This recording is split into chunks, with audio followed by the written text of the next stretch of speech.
అందరి మంగళములు, అందరి మనశ్శాంతులు, అందరి సుఖ సంతోషములు అందులో ఉన్నాయి. ఇంతమంది సుఖ సంతోషాలకి హేతువైనటువంటి మంగళసూత్రాలన్నీ పదిలంగా ఉండడం అమ్మవారి చేతిలో ఉంది. అమ్మవారి చేతిలో అంత సంతోషంగా ఉండడానికి కారణం ఆయన తన వశంలో ఉండడంలో ఉంది. వశంలో ఉండడం అంటే ఆయన ప్రసన్నుడై పక్కన కూర్చోవడంలో ఉంది. ఆయన చేత తను కట్టించుకున్న మంగళసూత్రంలో అమ్మవారికి ఆ సంతోషం ఉంది. ఆ మంగళసూత్రం గురించి విన్న వాళ్ళకి వాళ్ళ మంగళసూత్రాలు 10 కాలాలు నిలబడ్డంలో ఉంది.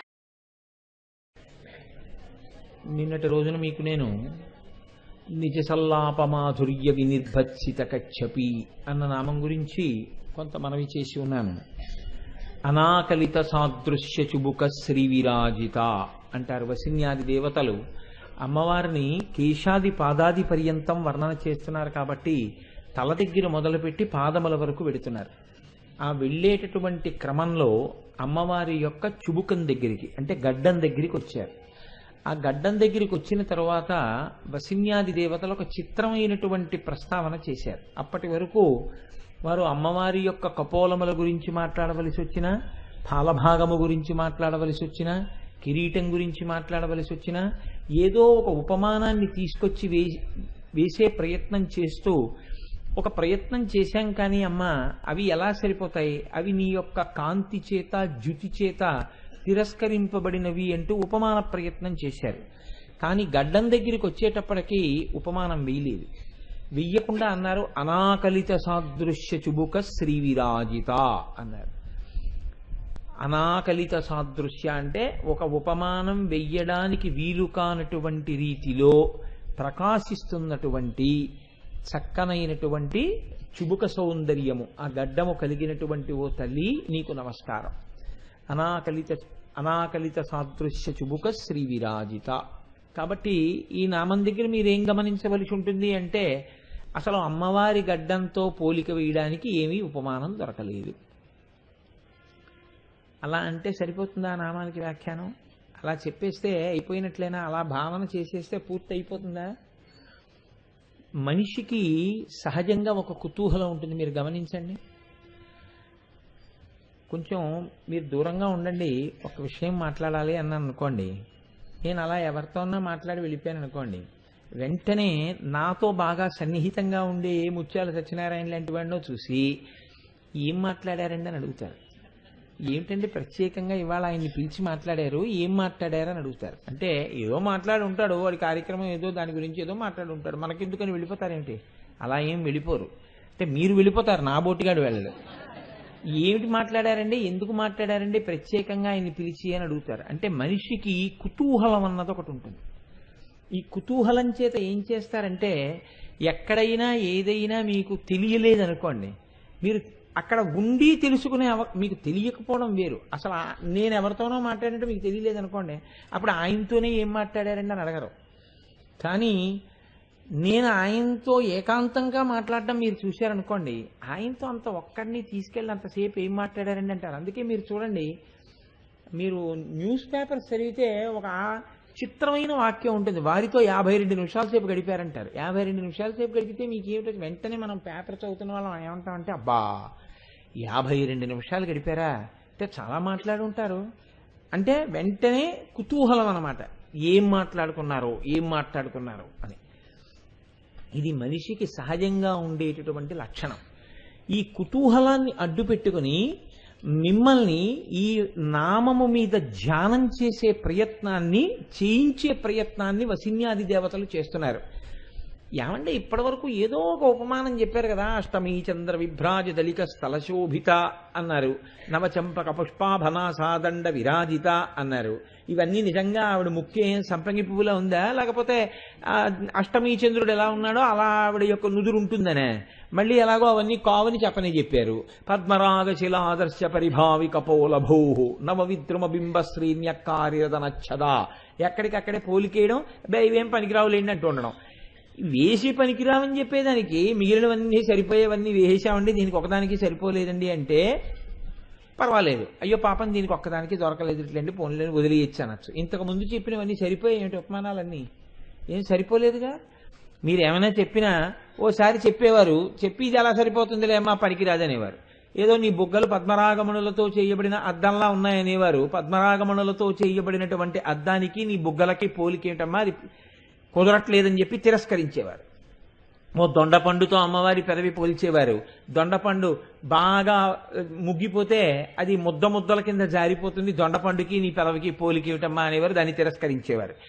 తిరస్కరించడానికి ఏదో కొంచెం దగ్గరగా ఉన్న వస్తువు తీసుకొచ్చి వేసేస్తే సరిపోతుంది కదండి. ఆ పాటి దానికి అమ్మవారి గడ్డం గురించి కూడా ఒక ఉపమానం వేసేస్తే మీకు నాకు ఏం అభ్యంతర పెడతాయేంటి? దాంతో సరిపోలేదంటే అంటే సరిపోదని చెప్పడానికి ఒక ఉపమానం తేవడం కూడా కుదరలేదు. మిగిలిన వాటికి సరిపోదని చెప్పడానికి ఒక ఉపమానం దొరికింది. అమ్మవారి గడ్డం దగ్గరికి వచ్చేటప్పటికి ఇది సరిపోదులేండి అని చెప్దామంటే అలా పోల్చడానికి కూడా ఒక వస్తువు ప్రపంచంలో లేదు. ఈ మాట ఎవరన్నారు? ఎవరో ఏ నా బోటిగాడో అన్నాడు అనుకోండి, పోన్లేండి ఆయనకి ఏం గుర్తురాలేదు అలాగన్నారు, పెద్ద ఆయన ఏం మహాప్రాజ్ఞుడా పండితుడా, వదిలిపెట్టేయచ్చు. ఇది అంటున్న వాళ్ళు వసిన్యాది దేవతలు, వాళ్ళు వాగ్దేవతలు. అందులో ఒకరు కాదు అంటున్నది, అందరూ కలిపి చేస్తున్నారు ఈ స్తోత్రాన్ని. ఇంత స్తోత్రం చేస్తున్న వాళ్ళు అంటున్నారు ఒక్క అమ్మవారి గడ్డం దగ్గర మాత్రం పోలిక లేదు. మిగిలిన వాటికి అలా అన్నారా? మళ్ళీ అనలేదు. మళ్ళీ కంఠం దగ్గర నుంచి మీరు చూడండి, మళ్ళీ మొదలు పెడతారు. కామేశబద్ధ మాంగళ్య సూత్ర శోభిత కంధర అంటూ కనకాంగద కేయూరకమనీయ భుజాన్విత రత్నగ్రైవేయ చింత కలోలముక్త ఫలాన్విత అంటూ ఏవో ఊహ చేస్తుంటారు. లక్షరోమలతాధారతా సమున్నేయ మధ్యమ అని ఏదో ఒక ఉపమానం తీసుకొస్తారు. ఒక్క గడ్డం దగ్గరికి వచ్చేటప్పటికి మాత్రం ఎందుకు అసలు ఆ ప్రయత్నం చెయ్యలేమని చేతులు ఎత్తేశారు వసిన్యాది దేవతలు. ఇది కాకతాళీయంగా జరిగిందా?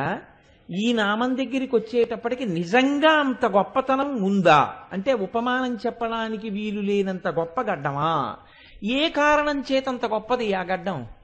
మిగిలిన వాటికి లేనటువంటి గొప్పతనం ఆ గడ్డానికి ఎందుకు వచ్చింది, అమ్మవారి గడ్డానికి? అంటే ఇక్కడ ఒక పెద్ద రహస్యం ఒకటి దాక్కునుంది. ఈ రహస్యాన్ని మీరు గురుముఖత తెలుసుకుంటే జీవితానికి ఒక కొత్త ఒరవడి ఏర్పడుతుంది. ఈ ఒరవడిని ఏర్పాటు చేయడం కోసం, ఒక మలుపు తీసుకురావడం కోసం వాళ్ళు ఉపమానం లేదన్నారు. మీరు ఉపమానం లేదు కదా అని చెప్పి మీరు ఉపమానం తెచ్చే ప్రయత్నం చేశారనుకోండి, తేవచ్చు, అది పెద్ద విశేషం ఏముందండి. ఏదో చూడండి, కొంచెం బల్లపరుపుగా ఉన్నటువంటి ఒక సాలగ్రామము వలె ఉన్నది అని తిరస్కరింపబడినది అన్నారు అనుకోండి. అది గట్టిగా ఉంటుంది, మెత్తగా ఉంది గడ్డం కాబట్టి సరిపోలేదు. కానీ ఏదో చిన్న సాలగ్రామం ఎలా ఉంటుందో అలా ఉందా గడ్డం అని సరి పెద్ద విశేషం ఏం కాదు. కానీ అలా ఎందుకు అనలేదు, ఇది మీరు చాలా జాగ్రత్తగా గమనించవలసి ఉంటుంది. వసిన్యాది దేవతలకే పోలిక దొరకకపోతే అందులో ఏముంది చమత్కారం? ఎందుకు వెయ్యలేదు ఉపమానాన్ని? ఎందుకు చెప్పట్లేదు పోలికని? దీన్ని మీరు బాగా ఆలోచిస్తే మీకు అందలేదనుకోండి, అప్పుడు మీరు ఏం చేయాలి? ఎవరో కాస్త తెలుసున్న ఆయన దగ్గరికి వెళ్ళి అడగాలయా అలా ఎందుకన్నారండి ఈ ఒక్క నామానికి అని మీరు అడగవలసి ఉంటుంది. పెద్దలైన వారు ఏమన్నారంటే దీని గురించి, దీంట్లో చాలా పెద్ద రహస్యం ఒకటి దాచారయా, అందుకే చెప్పలేదు అన్నారు. ఇది నువ్వు కేవలము పెద్దల దగ్గర వినవలసిందే తప్ప పుస్తకంలో ఉపమానంగా చెప్పడం కుదరనటువంటి విషయం అందులో ఉంది అన్నారు. ఏముంటుంది అని అడిగారు. ఇక్కడ మీరు కొంచెం జాగ్రత్తగా పట్టుకునే ప్రయత్నం చేస్తే మీరు చూడండి, మనం జీవితంలో మనస్సు అనేటటువంటి దాన్ని పట్టుకెళ్ళి చాలా చోట్ల పెడతాం. ఇది ఈ పెట్టడంలో గమ్మత్తు ఎలా ఉంటుందంటే, ఈ పెట్టినటువంటి వాడు తాను పెట్టి సుఖపడిపోతున్నానని ఒక్కనాటికి అనుకోడు. తాను ఎక్కడ మనసు పెట్టాడో అవతల వాళ్ళ మనసు కూడా తన యందు పెట్టాలని కోరుకుంటూ పెడతాడు. మీరు చాలా జాగ్రత్తగా గమనించండి విషయాన్ని. నేను నా భార్యని ప్రేమిస్తున్నాను అనుకోండి, అంటే నా మీద పెట్టుకుని చెప్తున్నాను ఒక ఉపమానాన్ని. నేను నా భార్యని ప్రేమిస్తే నా మనస్సు ఏం కోరుతుంది? నా భార్య నన్ను ప్రేమించాలని కోరుతుంది. నేను నా మనస్సు భార్య యందు చాలా తీవ్రంగా పెట్టిన వాళ్ళని అనుకోండి, అప్పుడు వచ్చే పరిస్థితి ఏమిటో తెలుసా అండి? కించిత్ తిరస్కారము చేత తీవ్ర ఆగ్రహం వస్తుంది. అంటే నా భార్య కొద్దిగా విసుక్కుంది అనుకోండి నా మీద, ఇంకా నేను భూమ్యాకాశములు ఏకమైపోయినట్టుగా బాధపడిపోతాను. వెంటనే నేను ఒక శాలువా ఒకటి కప్పేసుకుని, ఒక గ్లాస్ కోపంచి కట్టుకుని, లాల్చీ వేసుకుని, కొద్దిగా గడ్డం పెంచుకుని, ఒక ఎండిపోయిన చెట్టు ఒకటి చూసుకుని దాని కింద ఒక పాట మొదలు పెట్టవలసి ఉంటుంది. ఎందుకని ఇదంతా ఎందుకు వచ్చింది ఈ అల్లరంతా అంటే దక్షిణ దేశపు విషాదాంత ప్రభువు అని బిరుదు అంత గొప్పగా చేసిన ఆయనకి. ఎందుచేత అంటే ఆయన మనసు పెట్టాడు, మనసు పెట్టి తాను ఊరుకోలేదు. అవతల వారి మనస్సు కూడా తన యందు పెట్టాలనేటటువంటి క్రీనీడ దాంట్లో ఉంటుంది. రెండో ప్రమాదం ఏమిటో తెలుసా అండి? ఎప్పుడూ ప్రమాదాన్ని శంకిస్తారు. చాలా ఇష్టం అనుకోండి ఆ వస్తువు. మీరు చూడండి, చీపురు కట్టని తీసుకెళ్ళి బీరువా లాకర్లో ఎవరైనా పెడతారా? ఎవ్వరూ పెట్టరు. ఎందుచేత? చీపురు కట్టకి ఇంట్లో ఉండేటటువంటి స్థానం చాలా తక్కువ. నిజానికి అదే మనం బతకడానికి కారణం. అది కానీ సరిగ్గా తొడగకపోతే అతిసారం పట్టుకుంటుంది. కానీ దాన్ని పెట్టాం. మన మోజంతా దేని మీద ఉంటుంది? మనం వేసుకున్న నగల మీద ఉంటుంది. అందుకని ఈ నగల్ని తీసుకెళ్ళి లాకర్లో పెడతాం జాగ్రత్తగా, బీరువా లాకర్లో. చీపురు కట్టని గుమ్మం పక్కన పెడతాం. అంటే మనకి ఏ వస్తువు మీద ఎక్కువ వ్యామోహం ఉందో దాని భద్రత పట్ల శంక ఉంటుంది. ఇలా పెట్టేశావు పోతే అంటాడు వెంటనే. ఒకవేళ భార్య ఇలా పెట్టి స్నానానికి వెళ్ళింది అనుకోండి, నీకు అదే చెప్పాను, బీరువాలో పెట్టి స్నానానికి వెళ్ళొచ్చు కదా, పోయిందనుకో చేయించుకోగలమా అంటాడు. పోతే పోతుంది, నాది కాకపోతే ఎవడికి చేరాలని ఈశ్వరుడు శాసించాడో వాడికి పోతుంది అని ఊరుకుంటాడేంటి? అక్కడేం వేదాంతం వైరాగ్యం ఉండదు, వినడానికే వేదాంతం వైరాగ్యమును. కాబట్టి తీసుకెళ్లి చాలా జాగ్రత్తగా బీరువాలో దాచుకుంటున్నాడు. తను విపరీతంగా ప్రేమించినటువంటి పిల్లాడు ఇంటికి రావడం ఓ అరగంట ఆలస్యం అయింది అనుకోండి, బయటకు వచ్చి నుంచి ఏమిటి వీడు ఇంకా రాలేదు, ఏం అవలేదు కదా, ఏం అవలేదు కదా అంటాడు. ఏం అవలేదు కదా అంటే ఏమిటి? ప్రమాదాన్ని శంకిస్తున్నాడు. ఎందుకని? చాలా ఎక్కువగా మనసు అక్కడ పెట్టాడు. మీరు ఒకటి బాగా జ్ఞాపకం పెట్టుకోండి. నేను ఇంత లోతుగా మీతో ఎందుకు స్పృశించానంటే, మీ మనస్సుని బాగా దట్టంగా తీసుకెళ్లి ఒక చోట పెట్టడంలో ఈ రెండు ప్రమాదములు అంతర్లీనంగా ఉంటాయి. ఎప్పుడు ఉంటాయి ఈ రెండు ప్రమాదాలు. వ్యక్తుల దగ్గరికి తీసుకెళ్లి భగవత్ సంబంధంతో ప్రమేయం లేకుండా పెట్టేసినటువంటి మనస్సు తెచ్చే ప్రమాదం ఒకటి. అవతల వేపి నుంచి వచ్చిన తిరస్కారాన్ని మీరు తట్టుకోలేరు. నేను అంత ప్రేమించానే, అంత నెత్తి మీద పెట్టుకున్నానే, ఎంత గౌరవించానే, అంత మాట అనేశాడు అంటాడు. 3 రోజులు నిద్రపోడు, ఇంకా జ్వరం పడిపోతాడు. చిన్నప్పుడు మీరు వినలేదండి, తాతగారు వెళ్ళిపోయారు, మనవడికి జ్వరం వచ్చేసింది. నాన్నగారు ఊరెళ్ళారు, కొడుక్కి జ్వరం వచ్చింది. అమ్మ కనపడలేదు, పిల్లాడు గుక్క పట్టి ఏడుస్తూనే ఉన్నాడు. ఇవన్నీ దేని సంబంధాలు?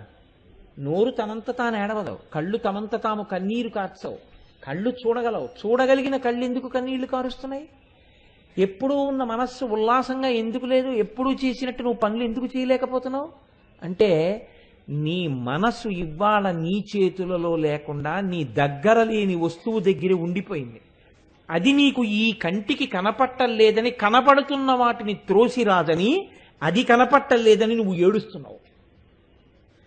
దీనికి హేతువు మనస్సు మగ్నమైపోవుటయే. ఇంత పెట్టేశావు మనస్సును తీసుకెళ్ళి, బాగుంది. దీని వలన నీ జీవిత పరమార్థం ఏమైనా ఉంటుందా? కొంచెం ఆలోచన చేయండి, కొంచెం జాగ్రత్తగా మీరు గమనించండి. ప్రేమ ఉండకూడదు అని అనరు శాస్త్రంలో, కానీ ప్రేమకి ప్రాతిపదిక ఏది ఉండాలంటారో తెలుసా అండి? ఈశ్వరుడు యొక్క ముడిని చూడమని చెప్తారు. ఇది భగవంతుడు వేశాడు ఈ ముడి. ఈ ముడిని మళ్ళీ విప్పే అధికారం ఎవరిది? ఆయనదే. ఆ వేసినవాడు ఎప్పుడైనా ఈ ముడి మళ్ళీ విప్పచ్చు. ఎవడు ముడి వేశాడో వాడికి ముడి విప్పే అధికారం కూడా ఉంది. ఒకవేళ ఈ ముడి వేసినది నా యొక్క అభ్యున్నతికైతే ఆయన ఆ ముడి విప్పేసినా నా అభ్యున్నతికే. అప్పుడు వ్యక్తులతో ఉండదు, ఆయనతో ఉంటుంది. ఈ బంధం వెనకాతల ఈశ్వరుడు ఉన్నాడు అన్నారనుకోండి, ఆ ప్రేమలో దోషం ఉండదు. బంధం బంధంగా మీరు నిలబెట్టుకున్నారనుకోండి, దాని యందు దోషం వచ్చేస్తాయి. ఈ రెండు నీడలు వచ్చేస్తాయి కింద. వస్తే ఏమవుతుందో తెలుసా అండి? జీవితంలో ఏడుపంతా వస్తువు గురించి అవుతుంది. ఏ వస్తువు నేను పోగొట్టుకున్నానని మీరు అలమటించిపోతున్నారో ఆ వస్తువు గురించి ఏడుస్తూ కూర్చుంటారు. దీనివల్ల ఏమవుతుందంటే మీ జీవితమే ప్రశ్నార్థకమవుతుంది. మీరు ఇంత ఏడిస్తే నిజంగా మీకోసం కూడా అవతల వస్తువు అలా ఏడిచుంటే మీ ఏడుపుకు ఆ వస్తువు కారణంగా నిలబడి ఉండి ఉండగలిగేదా? ఆలోచన చేయండి, కొంచెం జాగ్రత్తగా ఆలోచించండి. మీరు దీనికి నేను పెద్ద సంఘటనలు సందర్భాలు అక్కర్లేదు, ఎవరి జీవితంలో వాళ్ళకు ఉంటాయి. అందుకే నా భార్య మీద పెట్టి నేను చెప్పడానికి కారణం అదే. ఏదో అమర్యాదగా ప్రవర్తించింది అనుకోండి, అది కూడా బహుశः ఈశ్వర అనుగ్రహం. చూశావా, ఇలా కొద్దిగా అనేటప్పటికీ తడబడిపోకూడదు, మనస్సు తొట్టుపడిపోకూడదు. నీ కార్యమునందు నువ్వు నిలబడగలిగి ఉండాలి, పరిశీలనాత్మకంగా నిలబడగలగాలి. కాబట్టి ఈ కోణంలో విడితే మన మనస్సు ఇబ్బంది పడుతోంది, అవతల వారి మనస్సు ఇబ్బంది పడుతోంది, కాబట్టి ఈ కోణం మనం ఇంకొక మారు స్పృశించవద్దు అని నేను పరమేశ్వరుడు ఈ కోణము స్పృశించకూడదని చెప్పడం కోసం నాకు ఇవాళ ఈ సంఘటన చేశాడు అని మీరు ఒక పాఠం తెలుసుకున్నారనుకోండి. అందులోంచి తెలుసుకుంటే మీ జీవితం ఒకలా ఉంటుంది. ఇలా ముడిపెట్టుకుని మనుషుల్ని పెట్టి కూర్చున్నారనుకోండి, ఏమైపోతుందంటే అశాశ్వతమైనవి అన్నీ అశాశ్వతమే. ఏది శాశ్వతమైంది కాదు. అసలు ఏది ప్రేమిస్తానంటోందో అది అశాశ్వతం, దేన్ని ప్రేమిస్తోందో అది అశాశ్వతం. అశాశ్వతమైన దాన్ని పట్టుకుని ఎలా శాశ్వతత్వం వైపుకు వెడుతుంది? వెళ్ళలేదు. కాబట్టి ఇప్పుడు ఈ జీవితం, ఈ ప్రేమ, ఈ నడక, ఈ ప్రస్థానం ఇవన్నీ ఏమైపోయాయి అంటే పతనావస్థకి పనికొచ్చాయి. అందుకే శాస్త్రం ఏముంటుందంటే, మరి ఎలా అండి కలిసిమెలిసి ఉండడం? కర్తవ్యతానిష్టతో ఉండు. దేని కొరకు చెయ్యడం? నా కర్తవ్యం కాబట్టి నేను చేస్తున్నాను. ఈశ్వరుడు నాకు ఇది చెయ్యాలని కర్తవ్యం పెట్టాడు. నేను నా కొడుకుని చదివించడం నా కర్తవ్యం, కష్టపడి సంపాదించి నా కొడుకుని చదివిస్తున్నాను. చదువుకోవడం వాడి కర్తవ్యం. వాడు నాన్నగారు దగ్గర లేదు కదా అని దోషభూయిష్టమైనటువంటి పనులు వాడు చేశాడు అనుకోండి, నేను ఎంతసేపు వాడికి చెప్పడమే. వాడు వినకుండా దోషభూయిష్టంగా ప్రవర్తించాడు అనుకోండి, దానికోసం నా జీవితం పాడు చేసుకోమని శాస్త్రం చెప్పలేదు. నా కర్తవ్యం అయిపోయింది, నేను చెప్పగలిగింది చెప్పాను. వాడు బాగుపడలేదు అనుకోండి, ఈశ్వరానుగ్రహము చేత అటువంటి సందర్భము జరగకుండుగాక. కానీ అసలు మాటకి చెప్తున్నాను, అప్పుడు నా కర్తవ్యమునందు నేను నిలబడాలి. ఏ కారణము చేత ఏ వ్యక్తి జీవితము మనస్సు చేత మలినమై పతనావస్థకు వెళ్ళకూడదని చెప్తుంది శాస్త్రం. ఇది యాదృచ్ఛికంగానైనా తెలిసో తెలియకో మీరు ఈశ్వరుడి వైపుకి తిరిగిందనుకోండి మనసు, మీకు అలా అనుకుంటున్నానని మీకు తెలియదు, అనుకోకుండా మీరు ఈశ్వరుడి వైపుకి తిరిగారు. ఇప్పుడు ఇదేమైపోతుందంటే ఉన్నతికి హేతువైపోతుంది. ఇదే ఈశ్వర సంబంధానికి బాహ్య సంబంధానికి ఉండే పెద్ద తేడా. నేను రోజు బానే ఉంటాను అంటే జీవితంలో పతనం అన్నది ఎలా ప్రారంభం అవుతుంది అన్నది మీకు చెప్తున్నాను, ఒకరి మీద పెట్టకూడదు కాబట్టి. నేను ఒక రోజున ఒక వస్తువుని చూశాను, నాకు ఆ వస్తువు చాలా కంటికి నదరగా అనిపించింది, నాకు దాన్ని రేపు కూడా చూడాలనిపించింది. వెంటనే పరిశీలన చేసుకోండి శాస్త్రం. ఎందుకంటే స్మరణం ఎప్పుడైతే మళ్ళీ చూడాలన్న కోరిక నీకు కలిగిందో అయిపోయింది, పడిపోయావు గోతులో. ఎక్కడ స్మరణం ఎవరు చేస్తారు చెప్పండి? కాళ్ళు చేస్తాయి, చేతులు చేస్తాయా? మనసు చేస్తుంది. నిన్న చూసిన దాన్ని దేన్నో ఇక్కడ గుర్తెట్టుకుంది, దాన్ని మళ్ళీ చూడని చెప్పింది. మీరు ఊరుకున్నారనుకోండి ఆ స్థాయిలో, అది ఏం చేస్తుందో తెలుసా అండి? దీన్ని తోస్తుంది. ఈ సమయంలో ఆ వస్తువు అలా వెడుతుంటుంది, ఆ టైం అయింది, వెళ్ళు వెళ్ళు, చూడు చూడు. ఇలాంటి వాళ్ళే కదా మీకు రోడ్ల మీద కనపడే వాళ్ళందరూ. కాబట్టి ఇప్పుడేమైంది? దర్శనం. వెళ్ళి నిలబెట్టి అని చూస్తారు. తర్వాత ఏమవుతుంది? ఊరుకోదండి. గొయ్యి తవ్వడం మొదలు పెట్టిన వాడి గుణపం ఎలా పనిచేస్తుందో అలా పనిచేస్తుంది. శాస్త్రం అంది, స్మరణం దర్శనం స్త్రీణాం గుణకర్మ అనుకీర్తనం. తగినంత కారణం లేకుండా స్తోత్రం చేయడం మొదలెడుతుంది.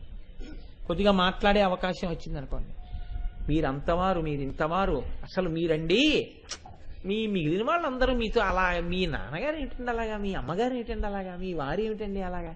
ఇది ఎవరి లక్షణమో తెలుసా అండి? రావణ ప్రవృత్తి. ఎందుకు అలా మాట్లాడతాడంటే ఆ వస్తువుని వాడు ఆశిస్తున్నాడు. అందుకని గుణకర్మ అనుకీర్తనం సమీచీన త్వదీప్తాసు. మెల్లిగా ఇది ఎక్కడికెడుతుందంటే పెద్ద పెద్ద చెట్ల నీడల్లో వెళ్ళి కూర్చోవడం దగ్గరికి వస్తుంది. సమీచీన త్వదీప్తాసు ప్రీతి సంభాషణం మిద.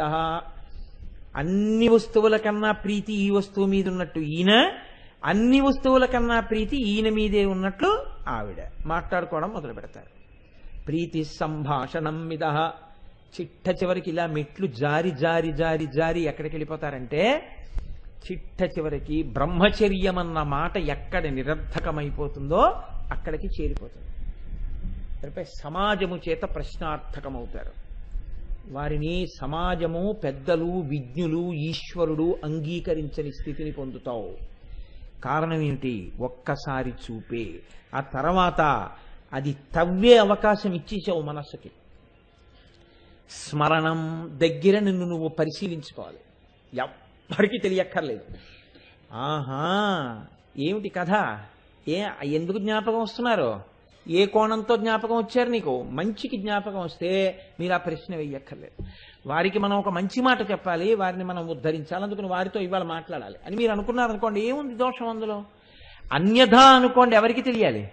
ఒక్క మీకే తెలియాలి. మీకు తప్ప వేరొకరికి తెలియదు. అప్పుడు మిమ్మల్ని మీరు పరిశీలనం అన్నది ఎక్కడ చెయ్యాలని అడిగింది శాస్త్రం. స్మరణం దగ్గరే పరిశీలనం. అసలు ఎప్పుడైతే మనసు ఒకసారి స్మరణ చేసిందో చెయ్యవలసిన అవసరం లేని వస్తువుని అక్కడ మీరు వెంటనే ఆప్ చేయాలి. ఎందుకు నీకు గుర్తొస్తోంది అలాగా ఆపారనుకోండి, మీరు తిరస్కరించారనుకోండి, ఇది వెళ్ళదు. ఇది వెళ్ళలేదనుకోండి, మళ్ళీ దూరం అయిపోతుంది. ఇది మీ అభ్యున్నతి కోసం మీరు చెయ్యవలసిన ప్రయత్నం. అందుకే మన వాళ్ళు ఒక ఆట ఆడిస్తారు పిల్లలతో చిన్నతనంలో. మీరు చూశారో లేదో, ప్రత్యేకంగా కడతారు దానికోసం. చిల్డ్రన్స్ పార్క్స్ అని ఉంటాయి. అందులో ఇటువైపు నుంచి మెట్లు ఎక్కుతారు, అటువైపు నుంచి జారిపోతారు. ఇటువైపు నుంచి మెట్లు ఎక్కేటప్పుడు మోకాళ్ళు నొప్పెడతాయి. చాలా కష్టపడి వాడు ఒక్కొక్క మెట్టు పైకి ఎక్కుతాడు. జారిపోవడానికి ఏమీ ఎక్కక్కర్లేదు. వాడు అక్కడ కూర్చుని చేతులు వదిలేస్తాడు, అంతే. వాడు ఆ తర్వాత చూసుకున్న ఒక్క క్షణంలో కాళ్ళు రెండు భూమి గుద్దుకుని నేల మీదకి వచ్చేసి ఉంటాడు. ఎక్కడానికి ప్రతి మెట్టు ఎక్కాలి, జారిపోవడానికి నీ పట్టు వదిలేస్తే చాలు. ఎంత కష్టపడి ఎక్కావో అంత కష్టం జారిపోవడానికి ఉండదు. పిల్లల్ని తీసుకెళ్లి ఆడించమని చెప్పలేదు శాస్త్రం, ఇది అడగమని చెప్పింది. జారిపోవడం సంతోషంగా ఉంటుంది, ఎక్కడం కష్టంగా ఉంటుంది. కానీ జారిపోవడం కోసం ఎక్కకెప్పుడు జీవితంలో. ఆట కోసం కాబట్టి ఆడేవు, జారిపోవడం కోసం జీవితంలో మెట్లు ఎప్పుడు ఎక్కవు. మెట్లు ఎక్కేది ఎందుకు ఎక్కుతావంటే ఎక్కి ఎక్కి ఎక్కి ఎక్కి ఎందులోంచి కిందకు వచ్చావో దాంట్లో కలిసిపోవడానికి ఎక్కువ తప్ప ఇటువైపుకి జారిపోవడానికి ఎప్పుడు ఎక్కకు. ఇటువైపుకి జారితే ఎక్కడి నుంచి ఎక్కావో మళ్ళీ అక్కడే ఉంటావు. అప్పుడు ఎంత కష్టపడి ఇట్నుంచి ఎక్కుతున్నావో చూసిన వాడు ఇట్నుంచి జారిపోయాక తప్పట్లు కొడతాడు, భలే జారిపోయాడంటే. ఇది చిన్నతనం కాబట్టి సరిపోయింది, పెద్దతనంలో మాత్రం ఇది ఆడకెప్పుడు అని పిల్లలకి చెప్పమని ఈ పరికరం కడతారు, ఎక్కి జారిపోవడానికి పిల్లలకి. ఇది చిన్నతనంలో బాగుంటుంది, పెద్దతనంలో చేయకూడదు. ఎందుకు చెయ్యకూడదంటే అక్కడ పరిశీలన ఉండాలి మనస్సు చేత. నేను ఇలా జారిపోవడానికి ఎక్కట్లేదు, ఇంకా ఎక్కి ఎక్కి ఎక్కి ఇంకా ఎక్కవలసిన అవసరం లేకుండా దేంట్లో కలిసిపోతే ఇంకా ఎక్కడం దిగడం లేవో అక్కడికి నేను కలిసిపోవడానికి ఎక్కుతున్నానని ఎక్కడమే నీ ప్రస్థానంగా ఉండాలంతే. జారిపోవడానికి ఎక్కడం చాలా తప్పు. అలా జారిపోయే పరిస్థితి వస్తే గమనించాలి. ఓ పట్టు వదలమంటోంది, ఒక్కనాటికి వదలను. ఇప్పుడు ఇంకొంచెం గట్టిగా పట్టుకో ఈశ్వరుడి పాదాలు, నియంత్రించమని మనసుని. ఇది శాస్త్రము యొక్క ప్రయోజనము. దీనికి బోధ వచ్చింది. ఈ జారిపోవడం తప్పుకో. ఇది మీరు చూడండి, ఈ ఎక్కేటప్పుడు ఎంత కష్టమో మనుషులతో సంబంధాలు పెట్టుకుని ఈశ్వర సంబంధాన్ని నిలబెట్టుకోవడం అంత కష్టం. కానీ యాదృచ్ఛికంగా మీరు భగవంతుడి వైపుగా మనసు పెట్టారనుకోండి, అందులో మీరు తెలిసో లేకపోతే ఏదో సంతోషంతోటో మీరు పెట్టింది కాదు. మీరు ఒక నియమం పెట్టుకున్నారు. ఏమని అంటే, లేకపోతే 5 ఏళ్లకి 6 ఏళ్లకి కూడా వెళ్ళను, ఖాళీ లేదంటాను. నేను ప్రతి సంవత్సరం ఒక ప్రత్యేకమైన సమయంలో నేను వెంకటాచలం కొండ మీద ఉంటాను. మీరు నియమం పెట్టేసుకోవాలి జీవితంలో. ఆ నియమం ఎటువంటిది అంటే, నేను జీవితంలో ఎన్నడూ కూడా 10 రోజులు అన్నం తినకుండా నా అంత నేను ఉండను కదా. ఇది ఎంత సత్యమో, నా జీతం నేను తీసుకోకుండా ఎలా ఉండనో నా జీతం నేను తీసుకుంటాను తప్పకుండా. నేను నా బిడ్డల్ని ఎంత ప్రేమగా చూస్తానో, ఒక 10 రోజులో వారం రోజులో అయ్యేటప్పటికీ నా బిడ్డల్ని చూడకుండా అంతకన్నా ఎక్కువ నేను ఉండలేను అని నేను ఎలా అనుకుంటానో, అలా కనీసం ఈశ్వరుడి విషయంలో 1 ఏడాది పెట్టుకో. ఏదో ఒక క్షేత్రానికి నా తండ్రి ఉన్నాడు అని నమ్ము. ఏడాది అయింది, ఎన్నాళ్ళయిందో నాన్నగారిని చూసి ఒకసారి నాన్నగారిని చూసి రావాలని చెప్పి బయలుదేరు, అంతే. అంతకన్నా ఇంకా ఏ భావన నీ మనసులో పెట్టుకోకు. ఎందుకు వెళ్తున్నావు అంటే, ఓసారి అమ్మని నాన్నగారిని చూసి రావడానికి. ఆ భావనతో వెళ్ళి ఆ భావనతో వచ్చేయి. ఇదేమవుతుందని అడిగింది శాస్త్రం. ఏ కామ్యం లేకుండా నువ్వు అలా వెళ్ళి వస్తుంటే ఆయన కూడా మీ ఎందు ఏం పెట్టుకుంటాడో తెలుసా అండి? కొడుకు బయలుదేరుతుంటే తండ్రి ప్రార్థన చేస్తాడు, మా వాడు బయలుదేరి వస్తాడు పండక్కి, అందుకని వాడికి ఈశ్వర ఏ ప్రతిబంధకం లేకుండా వాడు వచ్చేటట్టు చూడు, ఏడాది అయింది వాడిని చూసాను, ఆయన కూడా మీకోసం ఎదురు చూసేటట్టుగా ఉంటుంది. ఈ బంధం ఎప్పటికీ ఏమవుతుందో నీకు తెలియదు అంది శాస్త్రం. ఇది గడ్డం. ఎలా అవుతుంది గడ్డం అంటారేమో నన్ను. ఆవిడ సతీదేవిగా ఉంది పార్వతీదేవి. పరమశివుడు ఎప్పుడూ పరమశివుడుగానే ఉంటాడు, మార్పు ఉండదు. అందుకే ఆయన తెలుపు, ఆవిడ ఎరుపు.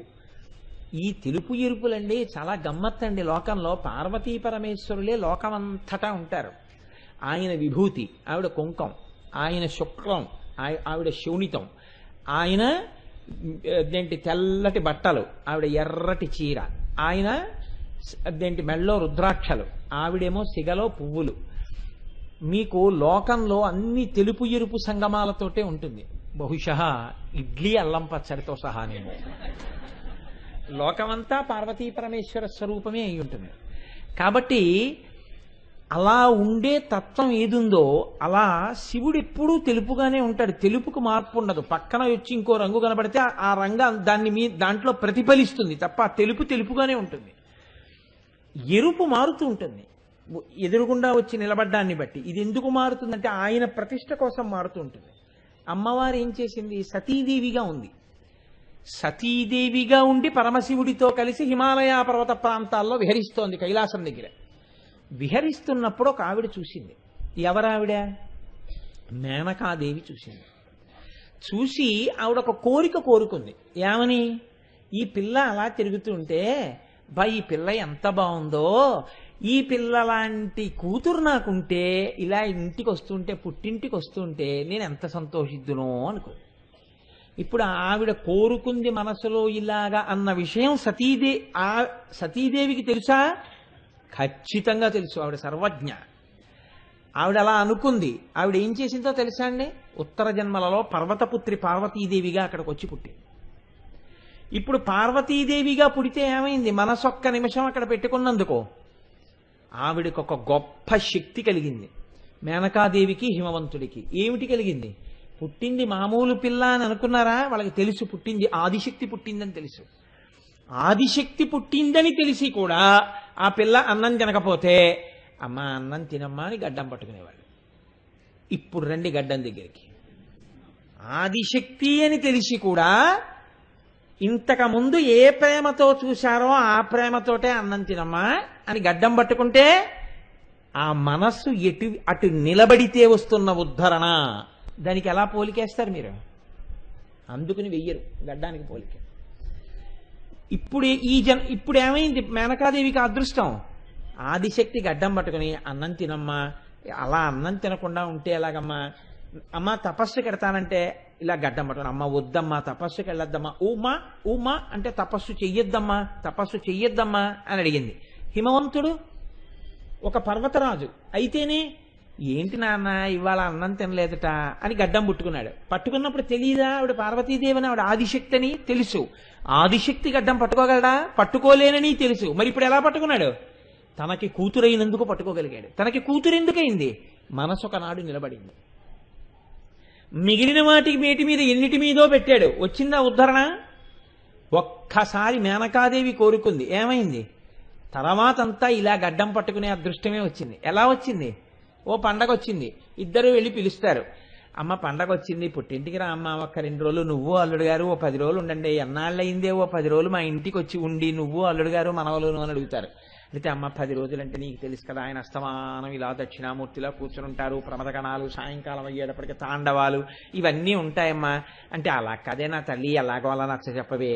అప్పుడు మళ్ళీ గడ్డమే. ఇప్పుడు ఈవిడెంత పెద్దదవుతున్నా ఆవిడెంత పెద్దదవుతున్నా ఎప్పుడూ ఆ గడ్డం పట్టుకుని బతిమాలి తన ఇంటికి రావాలని కోరుకోవడం, తన కూతురిని ప్రేమించడం అన్న ప్రేమతో మేనకా హిమవంతులు నిలబడిపోవడానికి ఏది హేతువైంది? ఒక్కసారి ప్రేమ పెట్టుబడిలా. ఒక ఆయన ఏదో ఫిక్స్డ్ డిపాజిట్ ఏదో తెలిసాడు, అది అలా పాపం పెరిగిపోయినట్టు పెరిగిపోతుంది. రెన్యువల్ చేయడమే దాన్ని ఎప్పుడును. అలా ఒక్కసారి ఇలా చూసి తన మనసు పెట్టింది. ఏమని? ఇలాంటి కూతురు ఉంటే బాగుండండి. ఏమైపోయింది? కూతురే అయిపోయింది అంతే. నీ మనసు ఇక్కడ పెట్టి ఏం సాధించావు? అయ్యో వాళ్ళు నన్ను ప్రేమించలేదనన్నా ఏడిచావు, లేకపోతే వాళ్ళకి ప్రమాదం వస్తుందనన్నా ఏడిచావు. రెండింటి వల్ల ఏడుపే వచ్చింది. కానీ ఏమంటే మరి అలాంటప్పుడు అప్పుడప్పుడు సుఖ పెడతారు కదా అండి అని మీరు అడగచ్చు. సుఖ పెట్టినప్పుడే ఈ సుఖం ఇలా ఉండిపోతుందో జారిపోతుందో అన్న ఏడుపు ఉంది. అంటే సుఖము దుఃఖము యొక్క క్రీనీడ. కానీ భగవంతుడి వైపు చూసిన చూపుకి, భగవంతుడి వైపు పెట్టిన మనసుకి హాయిగా ఇక మళ్లీ జన్మనెత్తవలసినటువంటి అవసరం లేనటువంటి స్థితిని మేనకాహిమవంతులు పొందేశారు. నీ మనస్సుని ఎటు పెట్టుకుంటే కోట్ల జన్మలు, నీ మనసు అటు పెట్టుకుంటే అంతటి వైభవం. ఈ వైభవానికి అంతటికీ గుర్తేది నువ్వు మళ్ళీ మళ్ళీ పట్టుకునే గంటమే. మిగిలిన వాళ్ళకుందా అదృష్టం? ఇంతమంది ఎవరైనా అమ్మవారిని అలా గడ్డం పట్టుకుని బతిమాలగలరా? అలా కైలాసానికి వెళ్ళి పిలవగలరా? దక్షుడు కూతుర్నే కన్నాడు, నిలబెట్టుకోగలిగాడా అదృష్టాన్ని? నిలబెట్టుకోలేకపోయాడు. తన మనసు అహంకారమునందు పెట్టాడు. ఏమైపోయింది? పోయిందంటే బుర్రకాయే పోయింది, పోయి గొర్రె బుర్ర వచ్చింది. ఈవిడ మనస్సు ఆవిడ ఎందే పెట్టుంచుకుంది. ఏమైంది? ఇప్పటికీ మేనకాహిమవంతులు, ఎందుకంటే మేనకాహిమవంతులకు మోక్షం ఇవ్వలేదు శివమహాపురాణంలో, తపస్సు చేసుకునే పర్వతం ఉండదని. అందుకని వాళ్ళు యుగాంతం వరకు కూడా వాళ్ళు ఏం చేస్తుంటారు అంటే వాళ్ళు ఎప్పుడు వెడుతుంటారు, ఇలా పార్వతీదేవి చిబుకం పట్టుకుంటుంటారు, బతిమాలుతారు, తీసుకొస్తారు. పిల్ల ఎంత పెద్దదివనివ్వండి, తల్లి ఎంత పెద్దదివనివ్వండి, అమ్మ ఎప్పుడు ఏం గుర్తుంటుందంటే పిల్లకి ఇష్టమైనవే గుర్తుంటాయి. ఏమే నీకోసం చింతకాయ పచ్చడి చేశాను, అదేమిటే 3 ముద్దల ముట్టుకు లేచిపోతావు, కాస్త తినవే అంటుంది అమ్మ. అమ్మ తిన్నాను కదమ్మా, ఇంకా చాలా అంటే ఉండి నేను కలుపుతాను అని ఇలా కలిపేసి, చిన్నప్పుడు నేను పెడితే ఎలా తినేదానివి అని మీరు గమనించండి. ఇళ్లల్లో జరగవనా ఇవన్నీ? అమ్మ అన్నం పెడుతుంటుంది, అన్నం పెడుతుంటే ఇంతలో గభాలను తలుపు తోసుకుని ఎవరో వచ్చి, బాగుంది వదిలిగారు, ఇంకా పిల్లకి అన్నం పెడుతున్నారా అంటుంది ఒక ఆవిడ. ఏదో ప్రేమ అని చెయ్యి గడిగేసుకుని తినవే అని ఆవిడ వెళ్ళిపోగానే తల్లి ఏం చేస్తుందో తెలుసా అండి? పట్టుకొచ్చి దృష్టి తీసేస్తుంది.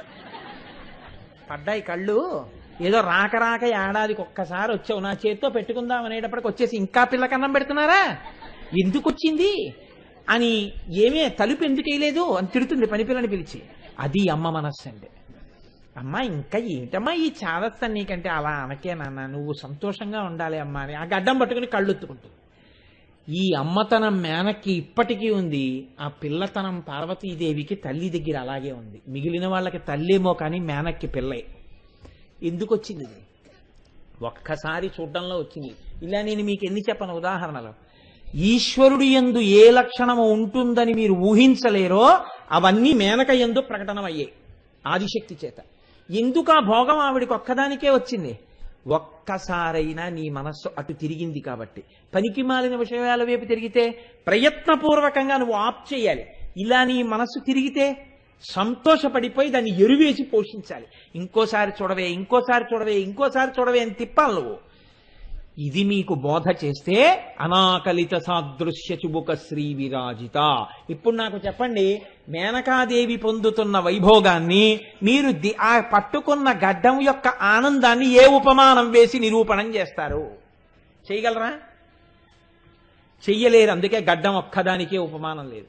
మీరు లోకంలో చూడండి, ఒక్కటే అంటారు, ఆయన బుగ్గలు పట్టుకు బతిమాలానండి, ఆయన నుదురు పట్టుకు బతిమాలానండి, ఆయన జుట్టు అట్టుకు బతిమాలానండి అనరు.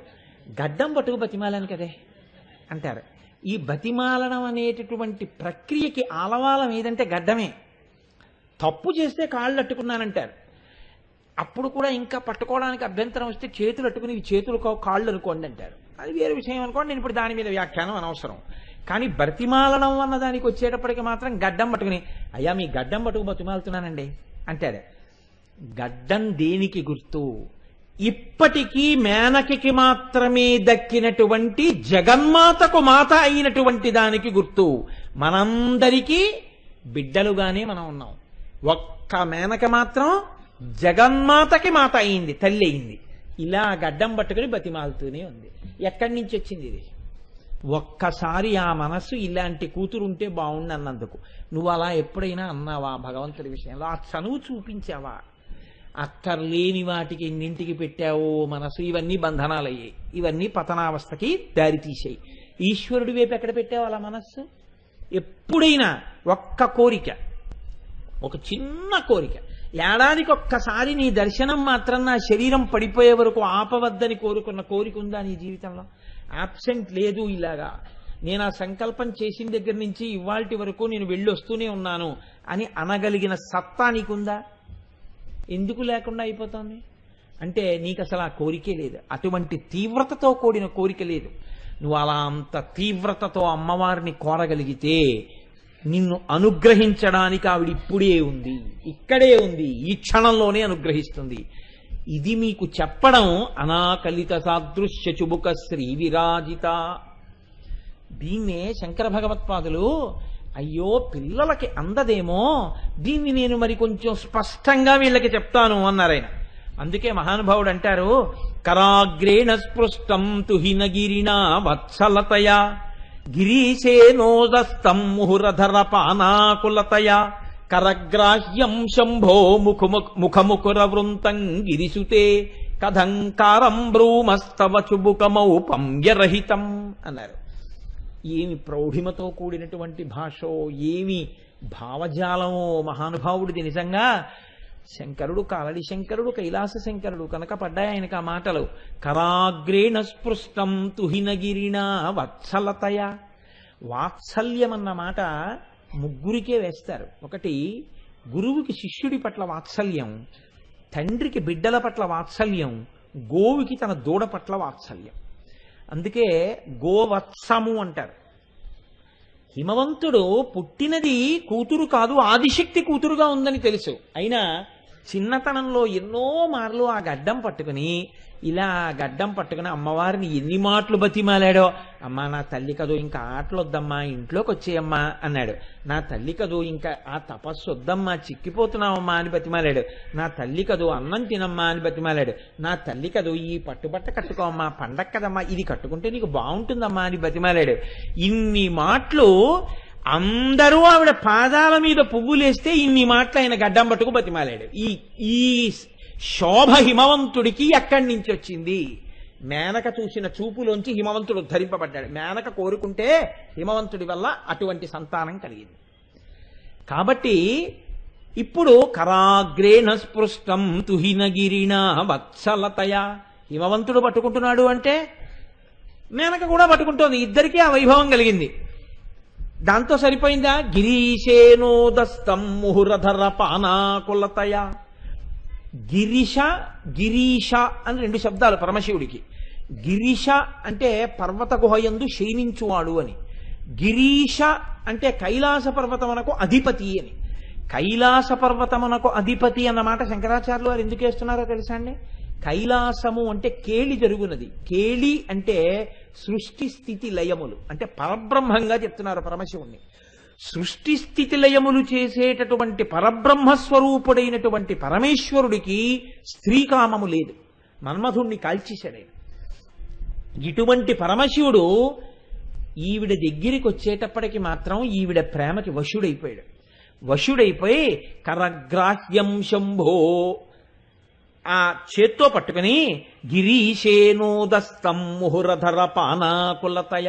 ఒక్కసారి కాదుట, నోదస్తం ఎన్ని మార్లో ఆ గడ్డం పట్టుకుని ఇలా పైకెత్తాట శంకరుడు. ఎందుకు పైకెత్తాడు?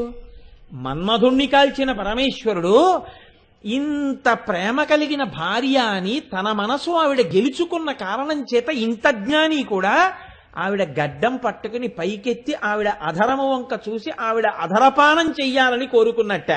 శంకరుణ్ణి ఈ స్థితికి తెచ్చిందనడానికి గుర్తు ఆ పట్టుకుని పైకెత్తిన గడ్డమేనమ్మా. మన్మధుణ్ణి కాల్చినటువంటి చూపు కలిగిన వాడు ఆ చేత్తో గడ్డం పైకెత్తాడంటే అమ్మాది నీ పాతివ్రత్య శోభని తెలియచేస్తోంది ఆ గడ్డం. కాబట్టి కరగ్రాహ్యం శంభో ముఖముకుర వృంతం గిరిసుతే. ఎంత చిత్రమైన మాటలు వేస్తారో చూడండి శంకరాచార్యులు వారు. అక్కడ శివ అన్న శబ్దమో శంకర అన్న శబ్దమో వేయలేదు, శంభో అన్నారు. శంభో అంటే నీకు సుఖమిచ్చేవాడు శంభువే, ఈ సుఖములా అన్న వైరాగ్యం ఇచ్చి మోక్షం ఇచ్చేవాడు శంభువే. అంత వైరాగ్యం ఉన్న శంభువు ఈవిడ దగ్గరికి వచ్చేటప్పటికి గడ్డం పట్టుకుని పైకెత్తి అధరపానం చెయ్యాలనుకున్నాడు. అంటే అంతటి మహాజ్ఞానిని తన పాతివ్రత్యం చేత కట్టిపడేసిన తల్లి అని చెప్పడానికి గుర్తు ఆ గడ్డమే. కాబట్టి గిరీశేనోదస్తం ముహురధర పానాకులతయ కరగ్రాహ్యం శంభో ముఖముకుర వృంతం గిరిసుతే కథంకారం భ్రూమస్తవ చుబుకమౌపమ్యరహితం అని శంకరాచార్యులు వారు అంటున్నారు. ఇప్పటిదాకా ఏమైనా శంకరాచార్యులు వారు కూడా ఉపమానం చెప్పారా నీ గడ్డం ఇలా ఉంటుందని? ఏం చెప్పలేదు. ఇప్పుడు చెప్తున్నారు మూడో పాదంలో. కరగ్రాహ్యం శంభో ముఖముకుర వృంతం గిరిసుతే గిరిసుతే అని పిలిచారు. ఓ పర్వతపుత్రి, పరమశివుడికి కూడా ఓ కోరిక ఉంది. ఏమిటా కోరిక? అద్దం చూసుకోవాలని. అద్దం చూసుకోవడం అన్న మాట ఎప్పుడు వస్తుందండి? బ్రహ్మచారి అయితే రాదు. ఎందుకంటే స్నాతకం చేసేంత వరకు అద్దం చూసుకోడు బ్రహ్మచారి. ఇంకా ఇక్కడి నుంచి నేను అద్దం చూసుకుంటాను, నేను తలకాయ దూకుంటాను అంటాడు. స్నాతకం వరకు వాడు ఎప్పుడూ అద్దం చూసుకుని ఉంటాడు బ్రహ్మచారి అంటే. ఇప్పుడు ఆయన అద్దంలో చూసుకుందామన్న కోరిక పుట్టింది అంటే పరమశివుడు ఏ ఆశ్రమంలో ఉన్నాడు? గృహస్థాశ్రమంలో ఉన్నాడు. ఆయనకి గృహస్థాశ్రమం ఏమిటి అసలు? పెళ్లి గృహస్థాశ్రమం ఎప్పుడు వస్తుంది? పెళ్లి చేసుకుంటే. ఆయన పెళ్లి ఎందుకు చేసుకుంటాడు అసలు? మన్మధుడిని కాల్ చేసినవాడు. చేసుకునేటట్టు తన పాతివ్రత్యంతో తన తపస్సుతో చేసి మెప్పించిన తల్లి ఆ తల్లి.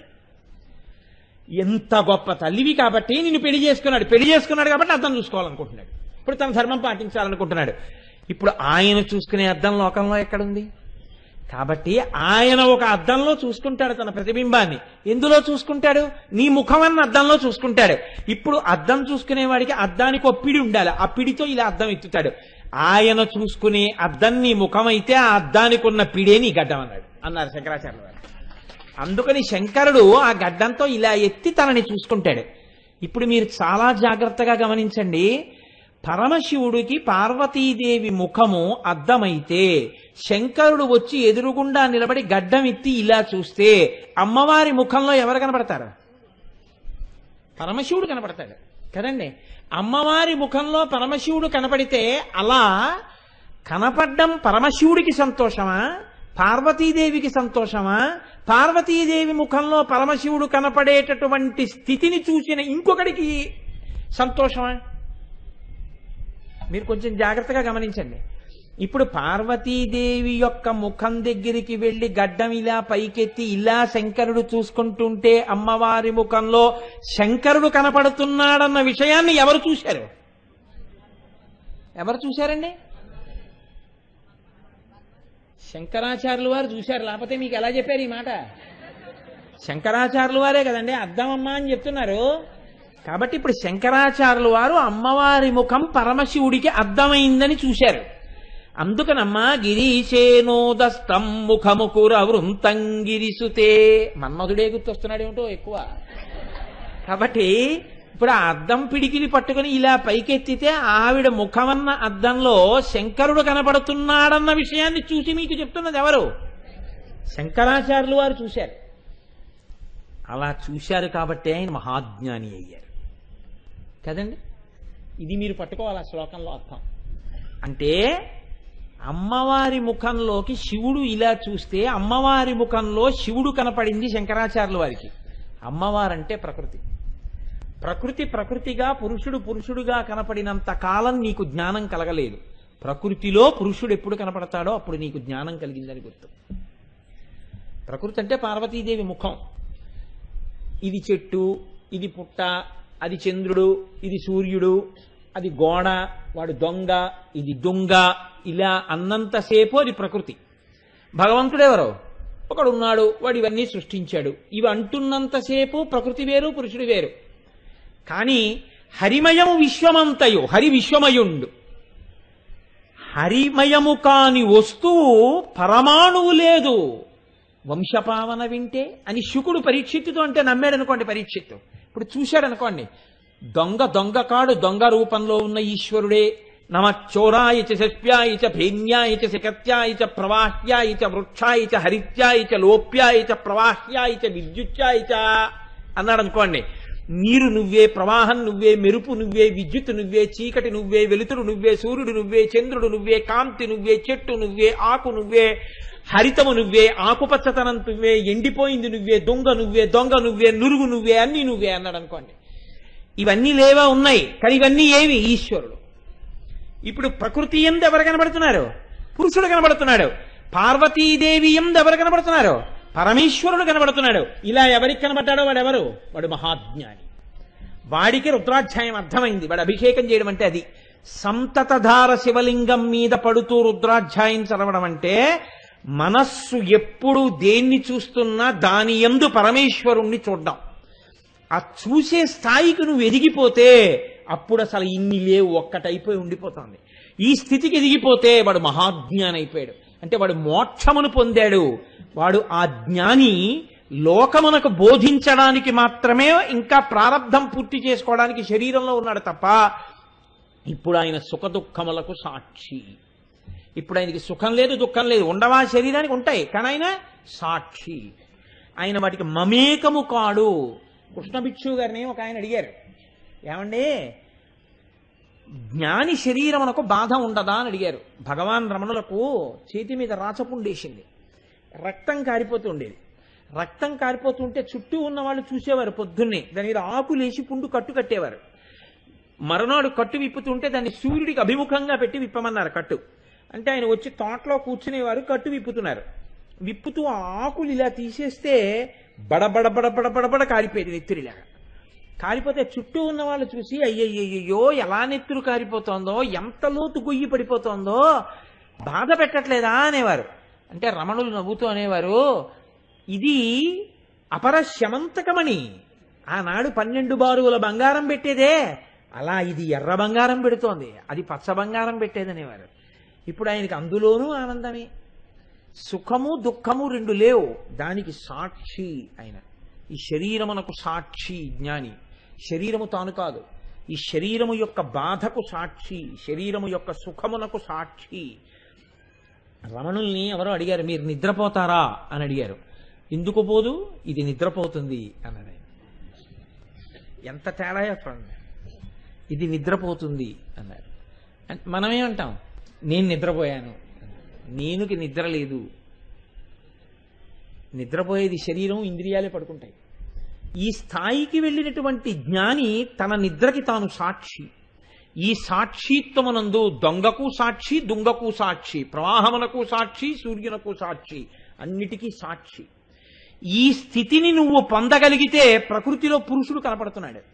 ఇలా కనపడితే ఎన్ని ఆభరణములున్నా ఆభరణములు కనపడవు, ఆభరణములలో బంగారము కనపడుతుంది. ఎన్ని బొమ్మలున్నా బొమ్మలు కనపడవు, బొమ్మల్లో మట్టి కనపడుతుంది.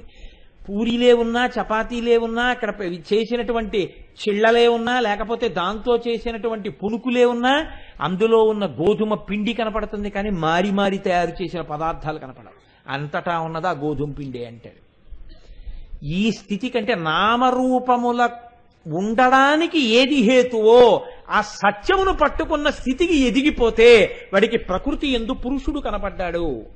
అందుకే సీతమ్మని వెతుకుతాను, సీతమ్మని వెతుకుతానని వెతికినటువంటి హనుమ అంతకు ముందెప్పుడు సీతమ్మని చూడకపోయినా చెట్టు మీద కూర్చుని అన్నారు, అస్యాదేవ్యా యథారూపం అంగ ప్రత్యంగ సౌష్ఠవం రామస్య యథారూపం తం చేయమసితేక్షణ అన్నారు.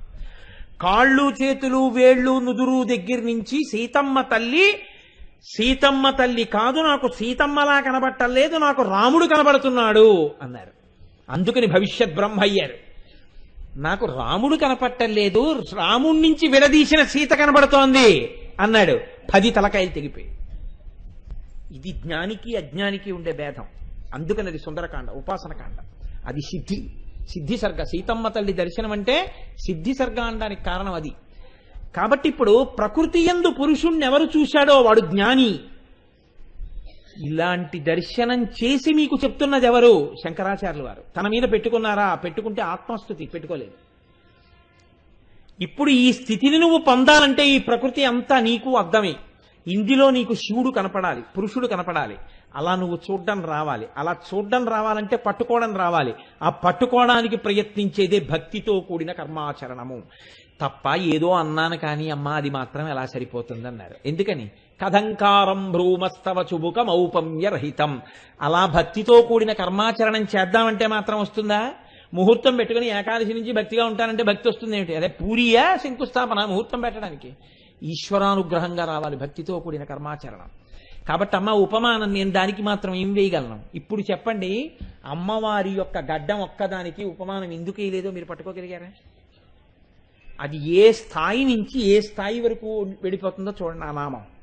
అనాకలిత సాదృశ్య చుబుక శ్రీ విరాజిత. అమ్మా నీ గడ్డానికి ఉపమానం వేయడం కుదరదమ్మా. ఎందుకని అంటే ఒక్కసారి నీ వంక చూసి భక్తితో నిలబడినా మేనకాదేవిలా పొందుతాడు. నీ యందు పరమేశ్వరుణ్ణి చూడడం వచ్చినా ధన్యత పొందుతాడు. అలా చూడడం చేత కావట్లేదు నాకు ఆ అదృష్టాన్ని ఇయ్యని భక్తితో పట్టుకున్నా ఆ అదృష్టాన్ని పొందుతాడు. అసలు ఆ భక్తితో ఉందామన్న భావన కలగడానికి భగవంతుడు ఒకడు ఉన్నాడని తెలుసుకోవడానికి వెళ్ళి కూర్చుని వినేటటువంటి రోజు ఒకటి వస్తే కదా, నమ్మితే కదా ఆ రోజు వచ్చేది. భక్తితో కూడిన కర్మాచరణం ఆ రోజు ఇప్పుడు వస్తుంది. ఆ రోజు మనకు వచ్చుంటే ఇన్ని జన్మలు ఎందుకు వచ్చుండేవి అంటే ఆవిడ అనుగ్రహం ఏనాడు కలుగుతుందో ఆనాడే నువ్వు ఇది వింటావు. ఆవిడ అనుగ్రహం లేని నాడు ఈ ఒక్క నామం విందామన్నా వినలేడు. ఈ అమ్మవారి అనుగ్రహం ఎవడికి ఉందో వాడు ఎక్కడున్నా ఈ నామం వింటాడు. ఇది ఆ నామానికి ఉన్న గొప్పతనం. ఇది విన్నాడో వాడికి భగవంతుని యొక్క అనుగ్రహం ఉన్నది. కాబట్టి దీనికి ఎలా పోలికి చెప్తారు? చెప్పడం కుదరదు. దాని వాక్కులతో చెప్పడం కుదరదు. ఇది ఈశ్వరానుగ్రహమునకు నిర్ణయము. కాబట్టి ఇవాళ ఈ సభలో ఇంతమంది ఉండి విన్నారు కాబట్టి ఏమిట దానికి సూచన? వారు ఈశ్వరానుగ్రహమును పొందుతున్నారని గుర్తు. ఈశ్వరుడి చేత వాళ్ళు తీసుకోబడ్డారు. నిలబడడం మీ వంతు. జారిపోతానంటే అదొద్దు అనుకుంటే ఇంకా ఎక్కాలి కదండి. కాబట్టి అనాకలిత సాదృశ్య చుబుక శ్రీ విరాజిత. కాబట్టి నేను ఇవాళ శుక్రవారం మాఘమాసం మొట్టమొదటి రోజు అసుర సంధ్య వేళ కామేశబద్ధ మాంగల్య సూత్ర శోభిత కంధరా ఆ నామం వైపుకి వెళ్ళాలి అని అనుకున్నాను. అందుకని ఈ నామాన్ని ఇక్కడతో పూర్తి చేస్తున్నాను. అలాగని నేను అదేం మింగేసినట్టు కాదు. నేను పరమ విరోధిని అటువంటి ప్రసంగాలకి. లెక్కలు పెట్టుకుని నీ నామాలు పూర్తి చేయాలని చెప్పడం, ఇవాళ ఇంత ఇంత ఏదో సిలబస్ కవర్ చేయాలని ఉపన్యాసాలు చెప్పడం నా జన్మాంతరంలో లేదు. పరవశించడం కోసం చెప్పుకోవడం అంతే, దాని కొరకే. కాబట్టి ఇప్పుడు ఈ నామంలో వశిన్యాది దేవతలు అంటారు కామేశబద్ధ మాంగల్య సూత్ర శోభిత కంధరా. అమ్మవారి యొక్క కంఠం గురించి మాట్లాడుతున్నారు. కేశాది పాదాది పర్యంత మనకు వచ్చేటప్పుడు అమ్మవారి యొక్క ముఖమండలాన్ని పూర్తి చేశారు. పూర్తి చేసి ఇప్పుడు ఈ కంఠం దగ్గరికి వస్తున్నారు.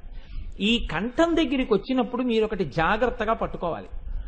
కంఠం గురించి మాట్లాడలేదు వశిన్యాది దేవతలు. దేని గురించి మాట్లాడుతున్నారు? కంఠాభరణము గురించి మాట్లాడుతున్నారు. ఇప్పుడు ఈ ఆభరణము కంఠము వేరెన్ను అనుకోవచ్చా?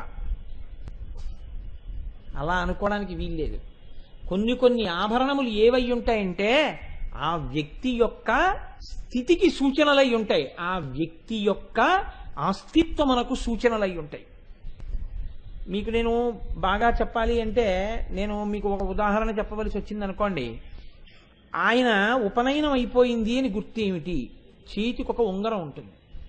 ఉంగరం ఉందనుకోండి, ఆయన ఆచమనం చెయ్యాలి. ఆచమనం చేసేటప్పుడు కుడి చేతికి ఉంగరాలు లేకుండా లేదా ఉంగరం లేకుండా ఆచమనం చేశాడనుకోండి, ప్రతిరోజు నిత్తురు తాగిన వాడి ఖాతా ఫలితం వేస్తారు.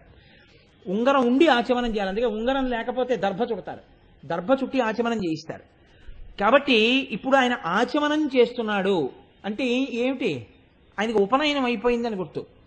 ఆయనకి యజ్ఞోపవీతం ఉంది. ఆయన బ్రహ్మచారి. ఆయన గాయత్రిని ఉపాసన చేస్తున్నటువంటి వాడు.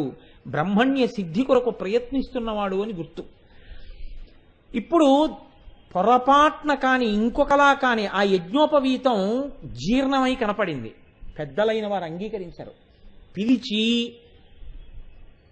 చాలా నింద చేస్తారు. బుద్ధుందా లేదా? అన్నం తింటున్నావా, గడ్డి తింటున్నావా? యజ్ఞోపవీతం సరిగ్గా ఉంచుకోవాలని నీకు తెలియదురా అని అడుగుతారు. నాకు ఒక విషయం తెలుసండి. నేను ఒకసారి ఒక చోటుకి వెళ్ళాను. వెళితే అసుర సంధ్య వేళ అయింది. అయితే అందరూ సంధ్యావందనం చేసుకోవడానికి వెళ్ళారు. ఒక 4-5 అక్కడే కూర్చున్నారు. అందరూ వెళ్ళిపోయిన తర్వాత ఆ స్థానమునకు సంబంధించినటువంటి పెద్ద ఆయన వాళ్ళకి కబురు చేశారు లోపలికి రమ్మని. మీరు ఎందుకు ఇక్కడ కూర్చున్నారని అడిగారు. వాళ్ళందరూ లోపలికి వెళ్ళారని వాళ్ళు వస్తారని కూర్చున్నాం అన్నారు. వాళ్ళందరూ ఎందుకు వెళ్ళారు లోపలికని అడిగారు. సంధ్యావందనం చేసుకోవడానికి వెళ్ళారండి అన్నారు. మరి మీరు ఎందుకు వెళ్ళలేదని అడిగారు. మాకు రాదండి అన్నారు. ఆయన అన్నారు మీరు వెళ్ళిపోండి అన్నారు. మీరు వెళ్ళిపోండి, మీరు ఇక్కడికి రావక్కర్లేదు, మీరు వెళ్ళిపోయి సంధ్యావందనం నేర్చుకోండి. ముందు నేర్చుకుని మీకు సంధ్యావందనం వచ్చిన తర్వాత ఇక్కడికి రండి. అదే రాని వాళ్ళకి ఇక్కడ స్థానం లేదు. మీకేం అర్థం కాదు, మీరు భ్రష్టులు. కాబట్టి నేను మళ్ళీ బయటకు వచ్చేటప్పటికి మీరు ఉండకూడదు, మీ పెట్లు తీసుకుని వెళ్ళిపోండి అన్నారు. అంటే అసలు అస్తిత్వము ఉండడానికి, నిలబడడానికి, నువ్వనిపించుకున్న గౌరవానికి అది హేతు.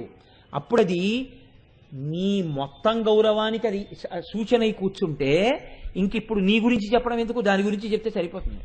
నిన్ను గౌరవించారు, అక్కడ ఉండనిచ్చారు అంటే అది దానివల్ల గౌరవం వచ్చిందని గుర్తు. అలా అమ్మవారి కంఠం గురించి చెప్తే కంఠం కన్నా గొప్పదిగా ఇప్పుడు కంఠము యొక్క గొప్పతనాన్ని అంతటినీ దేంతో ముడిపెట్టి చెప్తున్నారు? ఏ 3 ముళ్లతో ఉన్నదాన్ని చెప్తున్నారో అదే ఆ కంఠానికి గొప్ప అని చెప్తున్నారు. ఆ కంఠము అది అభేదమే. ఆ మాటకు వస్తే అది ఆవిడ యొక్క జీవము, అది ఆవిడ ప్రాణము. అందుకే మనకి పూర్వకాలంలో అది ఉంచుకునే అర్హతని కోల్పోగానే వాళ్ళ శరీరం కూడా వదిలేస్తుండేవారు. భారతదేశంలో కొన్ని చోట్ల అటువంటి ఆచారం ఉంటూ ఉండేది.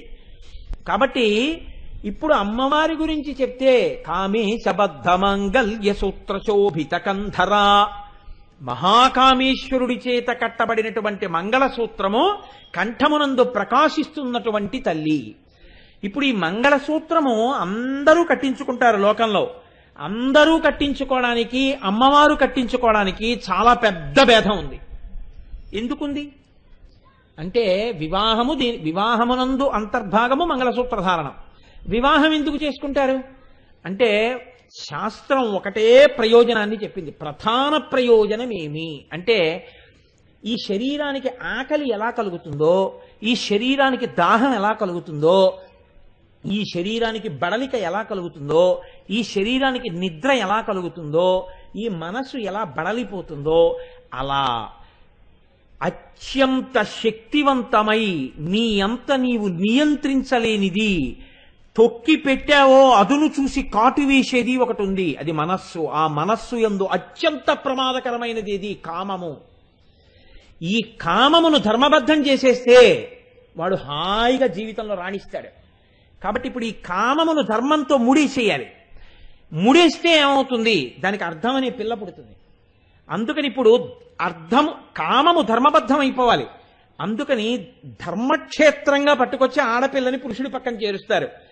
భారతీయ సంప్రదాయమునందు, సనాతన ధర్మమునందు భోగమునకు పత్ని లేదు. పత్ని ధర్మపత్ని. అందుకే సంకల్పం చెప్తే భోగపత్ని సమేతస్య అనో, కామపత్ని సమేతస్య అనో చెప్పరు. ధర్మపత్ని సమేతస్య. ఆమె నీకు ఎందుకు వచ్చింది? ధర్మమును నిలబెట్టుకోవడానికి వచ్చింది. ధర్మమునందు అంతర్భాగము నీ కామము కూడా ధర్మబద్ధం కావడం. కామము ధర్మబద్ధం అయితే ఏమిచ్చింది? ఆవిడొక్కతే ఇవ్వగలదు. అర్థం ఒకటి ఏమిటది? పుత్ర సంతానం లేదా సంతానం. ఆ సంతానం కలిగితే తప్ప నీకు పితృరుణం నుంచి విముక్తి లేదు. ఆ విముక్తి కలగాలంటే ఆవిడ ఉండాలి. ఆవిడ ఉంటే యజ్ఞం చేస్తావు, ఆవిడ ఉంటే యాగం చేస్తావు, ఆవిడ లేకపోతే నువ్వు చేయలేవు. కాబట్టి ఇప్పుడు ధర్మబద్ధమైన కామము చేత అర్థమును పొంది ధర్మబద్ధమైన అర్ధకామముల చేత మోక్షమును పొందడం కోసమని ధర్మబద్ధమైన పత్నిని ధర్మబద్ధమైన ఆచరణ కొరకు పురుషుడి పక్కకి తీసుకొచ్చే ప్రక్రియకి వివాహము అని పేరు. సనాతన ధర్మం అందుకు మాట్లాడింది వివాహకాండ గురించి.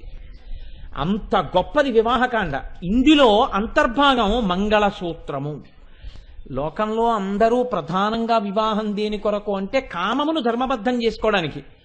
ఆవిడో ఎవరికి శుశ్రూష చేస్తోందో వాడి మీద మన్మథ బాణం వేస్తే మన్మధుడిని కాల్చేశాడు ఆయన. ఇక ఆయనతో పెళ్ళి ఏమిటి వీడికి? పోని తల్లి ఒప్పుకుందా? ఉమా అంది. ఆయనతో నీకు పెళ్ళి ఏమిటే? వద్దంది. వద్దమ్మా అసలు తపస్సు కూడా చేయకండి. పోని తండ్రి ఒప్పుకున్నాడా? తండ్రికి అంత సంతోషం లేదు. పోని వెళ్ళి తపస్సు చేసింది. ఆయనే వచ్చాడు బ్రహ్మచారిగా. ఆయన ఒప్పుకున్నాడా? వాడితో నీకు పెళ్ళి ఏమిటని ఆయన ఇంత చేశాడు. ఇంత కష్టపడి పాపం అన్ని పెళ్లికి సిద్ధం చేసింది, తయారయ్యింది. దిగంబరుడిగా వెళ్ళాడు వీధి ముందు నుంచి.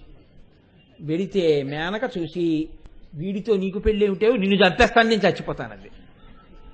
అప్పుడు పెళ్లి జరగొట్టుకునే ప్రయత్నం చేశాడు. తీరా తీసుకొచ్చి పెళ్లిపీటల మీద కూర్చోబెట్టారు. ప్రవర చెప్పాలి, ఈయన తాతగారి పేరు తండ్రి గారి పేరు ఏమిటన్నారు. ఎవ్వడికి తెలియదు. అందరికన్నా ముందు పుట్టినవాడు ఆయన ఒక్కడే. ఎందుకని? నిత్యాయ త్రిగుణాత్మనే పురజితే కాత్యాయ నీశ్రేయసే సత్యాయ అవ్యకుటుంబినే అన్నారు శంకరాచార్యుల వారు. ఆద్య కుటుంబినే మొట్టమొదటి ఉన్నవాడు ఆయనే. ఇప్పుడు ఆయనకి తండ్రి ఎవరు, తాత ఎవరు? తండ్రి తాత లేని వాడికి పిల్లని ఎవరిస్తాడు? మళ్ళీ మొదటికి వచ్చింది పెళ్లి. సరే ఏదో నడిచింది అనుకోండి, మనం ఇక్కడ చేశాం కదా పార్వతీ కళ్యాణం. ఆఖరికి పెళ్ళయింది. ఇప్పుడు చెప్పండి, లోకంలో పెళ్లికి పార్వతీ కళ్యాణానికి ఎంత తేడా? ఇంత గొప్పగా ఆవిడ తపస్సు చేసి మహాకామేశ్వరుడితో మంగళసూత్రం కట్టించుకుంది. ఆయన వచ్చి 3 ముళ్ళు వేయడమే వంగి ఆడదాని మెళ్ళో వేయించుకుంది ఆవిడ. ఇప్పుడు చెప్పండి, వెయ్యడం శివుడి గొప్ప, వేయించుకోవడం అమ్మ గొప్ప? అమ్మదే గొప్ప. ఏమంటే ఆవిడ అలా వేయించుకుంటే ఆవిడ గొప్ప ఏమో, మీరు ఎందుకండి అంత సంతోషపడిపోవడం, ఇప్పుడు మమ్మల్ని ఎందుకండి ఇలా కూర్చోబెట్టడం అంటారేమో. ఆవిడ అలా వేయించుకుంది కాబట్టి మీకు నాకు పరమేశ్వరుడి దర్శనం. లేకపోతే ఆయన మహాకామేశ్వరుడు మహాదక్షిణామూర్తి అయి ఎక్కడో కూర్చుంటాడు అలా. ఇప్పుడు కరచరణాదులతో కదిలేటట్టుగా చేసి పక్కకి తీసుకొచ్చి కూర్చోబెట్టిందంటే ఆవిడ శక్తి. అందుకే చిదంబరంలో ఉంటే శివకామ సుందరి, మధురైలో ఉంటే మీనాక్షి. మన్ని రక్షిస్తుంది, శివుడికి భార్యగా ఉంటుంది. అందుకని 2 క్షేత్రాల్లో 2 పేర్లతో ఉంటుంది ఆవిడ. ఆవిడ ఇదండి కారణం. అమ్మవారు ఎక్కడ ఏ పేరుతో ఉన్నా అందులో గమ్మత్తులు ఉంటాయి. అందుకని ఆవిడే మీనాక్షి, ఆవిడే శివకామ సుందరి. ఆవిడ శివకామ సుందరిగా ఉంటే ఆయనకి భార్య, ఆవిడ మీనాక్షిగా ఉంటే నాకు మీకు అమ్మ. ఆవిడ మీనాక్షిగాను ఉంటుంది, శివకామ సుందరిగాను ఉంటుంది. అంటే మా ఆవిడ నా పిల్లలకి తల్లిగా ఉన్నప్పుడు నాకు భార్యగా ఉండకపోవడం, నాకు భార్యగా ఉన్నప్పుడు పిల్లలకి తల్లిగా ఉండకపోవడం, ఇన్ని ఉంటాయంటే. ద్విపాత్రాభినయనం అనేటటువంటిది బహుశా లోకంలో వచ్చింది మొట్టమొదట పార్వతీ పరమేశ్వరుల దగ్గరే మొదలైంది. అనేక పాత్రాల అభినయం. ఎందుకని? ఏకకాలంలో జరిగిపోతూ ఉంటుంది. ఆడది భార్య ఈయనకి భార్యగా ఉంటుంది, పిల్లలకి తల్లిగా ఉంటుంది. ఈయన సంతోషంగా ఆవిడ వంక చూస్తాడు, పిల్లలు అమ్మని ప్రేమగా చూస్తారు, భక్తితో చూస్తారు. ఏకకాలమునందు అలా చూడబడడం ఆడదాని యొక్క గొప్పతనం. అలాగే అమ్మవారు చిదంబరంలో శివకామ సుందరి, పరమశివుడికి ఇల్లాలు. మధురైలో నాకు మీకు తల్లి. అక్కడ శివకామ సుందరిగా ఉన్న నాన్నగారికి భార్య అయినా మీకు మాత్రం అమ్మే, ఎప్పుడూ మీకు అమ్మే. పరమశివుడికి మాత్రం ఆవిడే శివకామ సుందరి. ఈ స్థితికి మొదలెక్కడా? ఆవిడ మంగళసూత్రం కట్టించుకున్న దగ్గర. అందుకు నా మంగళసూత్రానికి అంత గొప్పతనం వచ్చింది. కాబట్టి కామేశబద్ధ మాంగళ్య సూత్ర శోభిత కంధరా, ఇది మామూలు మాట కాదండి. ఈ మాట చాలా గహనమైన మాట. ఎందుకో తెలుసా అండి? ఏదో యథాలాపంగాను మిగిలిన తంతంతా ఆపేవా, తొందరగా మంగళసూత్రం కట్టించే అంటుంటారు. ఏదో ఎవరో అసలు వాళ్ళు వచ్చేస్తారో పిల్లని ఎత్తుకుపోతారు అనుకుంటే, అంటే ఇంకా ఆ మంత్రాలన్నీ వద్దు తాళి కట్టించే అంటుంటారు. ఏదో అక్కడక్కడ ఎప్పుడెప్పుడో చూసానేమో నేను ఎక్కడో తెరల మీద. అలా కట్టించేసుకున్న మంగళసూత్రం కాదు. ఈయన మారిపోతాడేమో, మళ్ళీ కట్టించేయండి, గబగబా కట్టించేయండి, గబగబా కట్టించేయండి అని ఆవిడేం కట్టించేసుకోలేదు. ఎలా కట్టించుకుందో తెలుసా అండి? షరతు పెట్టి కట్టించుకుంది. శంకరుడు అన్నాడు బ్రహ్మచారిగా వచ్చి, నీ తపస్సుకు మెచ్చుకున్నాను, దా చేయి పట్టుకో, చిటికిన వేలు తీసుకుపోతాను కైలాసానికి అన్నాడు. ఈ వెర్రొద్దండి ఆవిడ. అదేమిటన్నాడు? నీ ఇష్టం వచ్చినట్టు చేసుకుని సతీ వివాహం చేసుకున్నావు, ఇలాగే ఏమైంది? నేను శరీరం వదిలిపెట్టవలసి వచ్చింది. అలా వద్దు, వైదిక ధర్మం ప్రకారం చేసుకో. ఇప్పుడండి నీ ఊపిరి వేదం కదా, ఆ వేద ప్రమాణాన్ని ఎలా చెప్పిందో అలాగే నువ్వు నన్ను వివాహం చేసుకోండి అంటే. ఇప్పుడు సంప్రదాయం అంతా నడుస్తుంటుంది. నడుస్తుంటే అందులో అన్నీ ఎవరి వెలితి పైకి వస్తాయంటే శంకరుడి వెలితి పైకి వస్తుంటుంది. ఎందుకు వస్తుంది మీరు ఆలోచించండి. నేను అన్నానది కాదు, ఈవిడికే ఉందండి. వెనక బోలెడంతమంది ఉన్నారు. ఆయన వెనకాతలు ఎవరు ఉంటారు? ప్రమదగణాలు అందరూ ఉంటారు. ఆయన వెనక అందరూ ఉంటారు. ఆ మాటకు వస్తే లోకం అంతా ఆయన వెనకాతలే ఉంటుంది. కానీ ఓ ప్రవర చెప్పాలి, ఎవరికి తెలుసు? అత్తవారింటికి పంపాలి. ఎవరున్నారు కైలాసంలో? ఆయన వెనకాతల తల్లి, తండ్రి, అక్క, చెల్లెలా, ఆడబడుచా, నీరాజనం ఇవ్వడానికి, హారతి ఇవ్వడానికి, లోపల తీసుకెళ్ళడానికి ఎవరున్నారంటారు. ఇక్కడైతే బోల్డ్ మంది ఉన్నారు. ఇప్పుడు ఈవిడ బలం పైకొస్తోంది, ఆయన బలహీనత పైకొస్తోంది. బలహీనత అంటే అవన్నీ బలాలే. బలహీనతలని మీరు అనుకోకండి. శంకరుడి కన్నా గొప్పవాడెవరు ఉండడు. కానీ అర్థం చేసుకోలేని వాడికి ఏమైపోతుంది? వీళ్ళకి ఏమిటండి ఇలాంటి వాడికి పిల్లనిచ్చేశారంటారు. ఇది ఆయనకి వినపడింది అనుకోండి, పెళ్లి లేదా ఏమీ లేదని ఉత్తరం దులుపుకుని మళ్ళీ గుహలోకి వెళ్ళిపోయి కూర్చుంటాడు. ఇప్పుడు ఇంత ఇబ్బంది ఉంది వైదిక కళ్యాణంలో ఆయనతోటి. ఆవిడ అలాగే చేసుకోమంది. అంటే ఏమిటి ఆవిడ ధైర్యం? ఇంతమంది అర్థం చేసుకోలేకపోయినా అర్థం చేసుకున్న నేనా ఇన్ని కూర్చోబెట్టగలను. ఇది ఆవిడ ధైర్యం. ఆవిడికి ఎక్కడి నుంచి వచ్చింది ఈ ధైర్యం? నేను గౌరీదేవిని ఉపాసన చేస్తానంది. ఎవరా గౌరీదేవి? ఆవిడే. ఆవిడ ఉపాసన చేసి అంత శక్తి పొందింది. అందుకే మంగళసూత్రం కట్టడం అంటే మామూలుగా కట్టకూడదండి. వివాహ క్రతువు ఎందు మంగళసూత్రం కట్టడం అంటే దానికి ఒక పెద్ద మర్యాద ఉంది లోకంలో. ముందు రోజు తడిపి ఆరబెట్టినటువంటి బియ్యాన్ని తీసుకోవాలి. మామూలు బియ్యం పనికిరావు మంగళసూత్రం తేవడానికి. అందులో ఎక్కడ తడుండకూడదు. పళ్ళెంలో ఆ తడిపి ఆరబోసినటువంటి బియ్యాన్ని పోసి దాని నిండా పువ్వులు పరిచి దాని మీద రవికిల బట్ట వేసి దాని మీద మంగళసూత్రం పెట్టి సువాసినులు పట్టుకొస్తుంటారు. పట్టుకొస్తూ ఉండగా ముందు 16 జ్యోతులు ఉన్నటువంటి పళ్ళెలు పెడతాయి. వెడితే వాళ్ళు ఇంద్రాణీ దేవతలు అమ్మవారి యొక్క షోడశ కాంతులు పెడతాయి. వెడితే అనుగ్రహం సర్వమంగళా దేవత ఎందు ప్రవేశిస్తుంది. అప్పుడు మంగళసూత్రాన్ని తీసుకొచ్చి అక్కడ పెడతారు. పెడితే వెంటనే కట్టడానికి వీల్లేదు. ఆడపిల్ల తండ్రికి ఒక బాధ్యత ఉంటుంది, చాలా పెద్ద బాధ్యత. ఏమిటో తెలుసండి ఆ బాధ్యత? తెర పట్టించడం. తెర పట్టించడానికి అంత పెద్ద బాధ్యత ఏముందండి? ఏ ఇద్దరిని పిలిచి పట్టుకోమంటే పట్టుకోరండి అని మీరు అడగచ్చు. అది కాదు తెర పట్టించడం అంటే. తెర పట్టించడం అంటే తెర అన్నది పెళ్లి కుమార్తె యొక్క తల్లిదండ్రులు తీసుకునేటటువంటి ప్రత్యేకమైన శ్రద్ధ. దాని మీద ఎక్కడా ఏ మరకాలేనటువంటి తెల్లటి బట్ట తీసుకుని దాని మీద పరిమళ ద్రవ్యాలు వెయ్యాలి. అది మంచి సువాసనలు వెదజల్లాలి. దాని మీద శ్రీకారము కానీ స్వస్తిక్ మార్క్ కానీ ఈ 2 తప్ప ఇంకా ఏది ఉండకూడదు. నేను పెళ్లికి వెళ్ళాను. పెళ్లికెడితే ఆ మధ్యలో తెరబట్టారు. తెరబడితే నేను దాని మీద చూసి తెల్లబోయాను. చిన్న చిన్న చెంకీ బిళ్ళలతో కుట్టారు, అయ్యగారి దొంగ చూపులు, అమ్మగారి ఆకలి చూపులు అని. నేను చూసి తెల్లబోయి, అయ్యయ్యో ఇంత ఆకలి చూపులు దొంగ చూపులు ఉన్న వాళ్ళకి పెళ్ళెందుకు? పెళ్లికి చివరైన చేస్తారో అది చేసేసుకుంటే దరిద్రం వదిలిపోను కదా అనిపించింది నాకు. కాబట్టి అందుకు కాదు ఆ తెరపట్టేది. తెరపట్టడం అంటే అదొక హాస్యంతో కూడిన ప్రక్రియ అయిపోయింది ఇవాళ. దాని మీద ఏవో రాయకూడనివన్నీ రాసేస్తూ ఉంటారు, ఏవో పిచ్చి పిచ్చి మాటలన్నీ. అదేదో మధ్య మధ్యలో ఆ తెర ఇలా నొక్కేస్తూ ఉండడం. అంతవరకు ఎందుకండి? అసలు ఆ తెర పట్టడం అన్నది ఎంత గొప్పదో తెలిస్తే కన్యాదాత తాను పుట్టినటువంటి సంప్రదాయాన్ని అనుసరించిన వాడై యజ్ఞోపవీతం ఉన్నవాడైతే పైన చొక్కా బనీను విప్పి ఉత్తరీయం వేసుకుని కూర్చోవాలి. ఒళ్ళు కొవ్వి యజ్ఞోపవీతాలు ఉన్న వాళ్లే బనీని ఇప్పట్లేదు, ఉత్తరీయాలు ఇప్పట్లేదు, లాల్చీలు వేసుకుని కన్యాదానాలు చేస్తున్నారు. నేను గర్వపడతాను ఆ విషయంలో. అలా అవసరం లేకపోయినా నా మిత్రుడు రామకృష్ణారావు చొక్కా బనీను లేకుండా ఉత్తరీయం వేసుకుని కన్యాదానం చేశాడు ఇదే దేవాలయంలో. కోటేశ్వరరావు అంటే వంటబట్టినవాడు ఆయన. ఆయన శిష్యుడు. ఊరికే గురువుగారు మీ కాళ్ళు దొరికాయి, గురువుగారు మీ కాళ్ళు దొరికాయని దండాలు పెట్టిన వాళ్ళందరూ శిష్యులని నేను అనుకుంటున్నారేమో. అలా నేనేమనుకోను. నాకు తెలిసి ఎవరు శిష్యులు, ఎవడు ఆచరించాడో వాడు శిష్యుడు. అందుకే రామకృష్ణారావు అంటే నాకు ప్రాణం.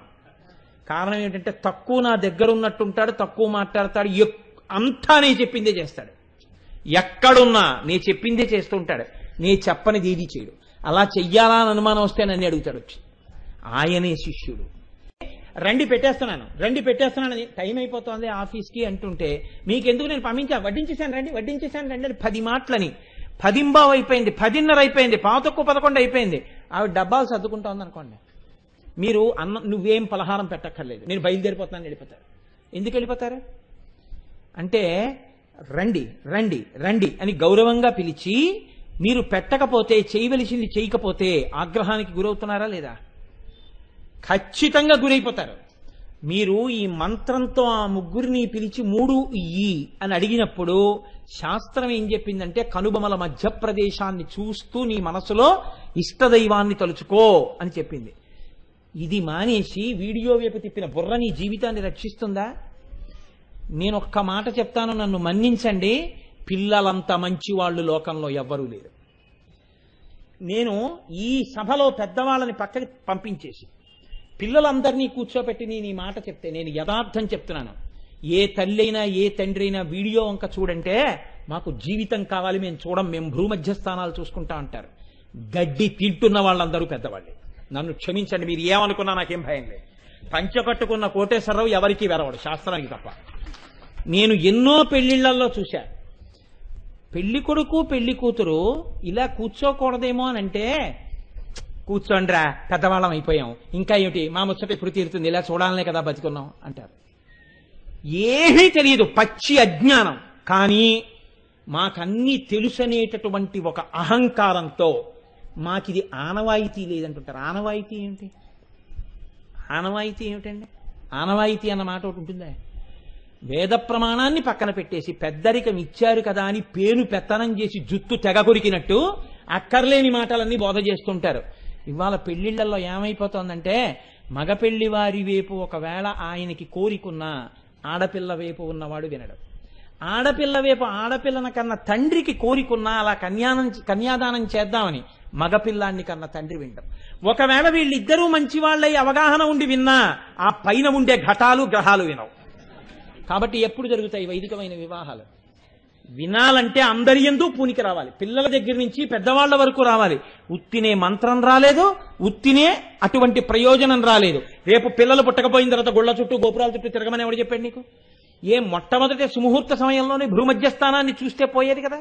అప్పుడు చూడకుండా దిక్కుమాలిన వీడియో కోసం మెడ తిప్పుతాడు. ఆ తర్వాత సమస్తమైన గుళ్ళ చుట్టూ తిరుగుతాడు, ఉపవాసాలు చేస్తాడు. ఎవడబడమన్నాడు దీన్ని? క్లీశం.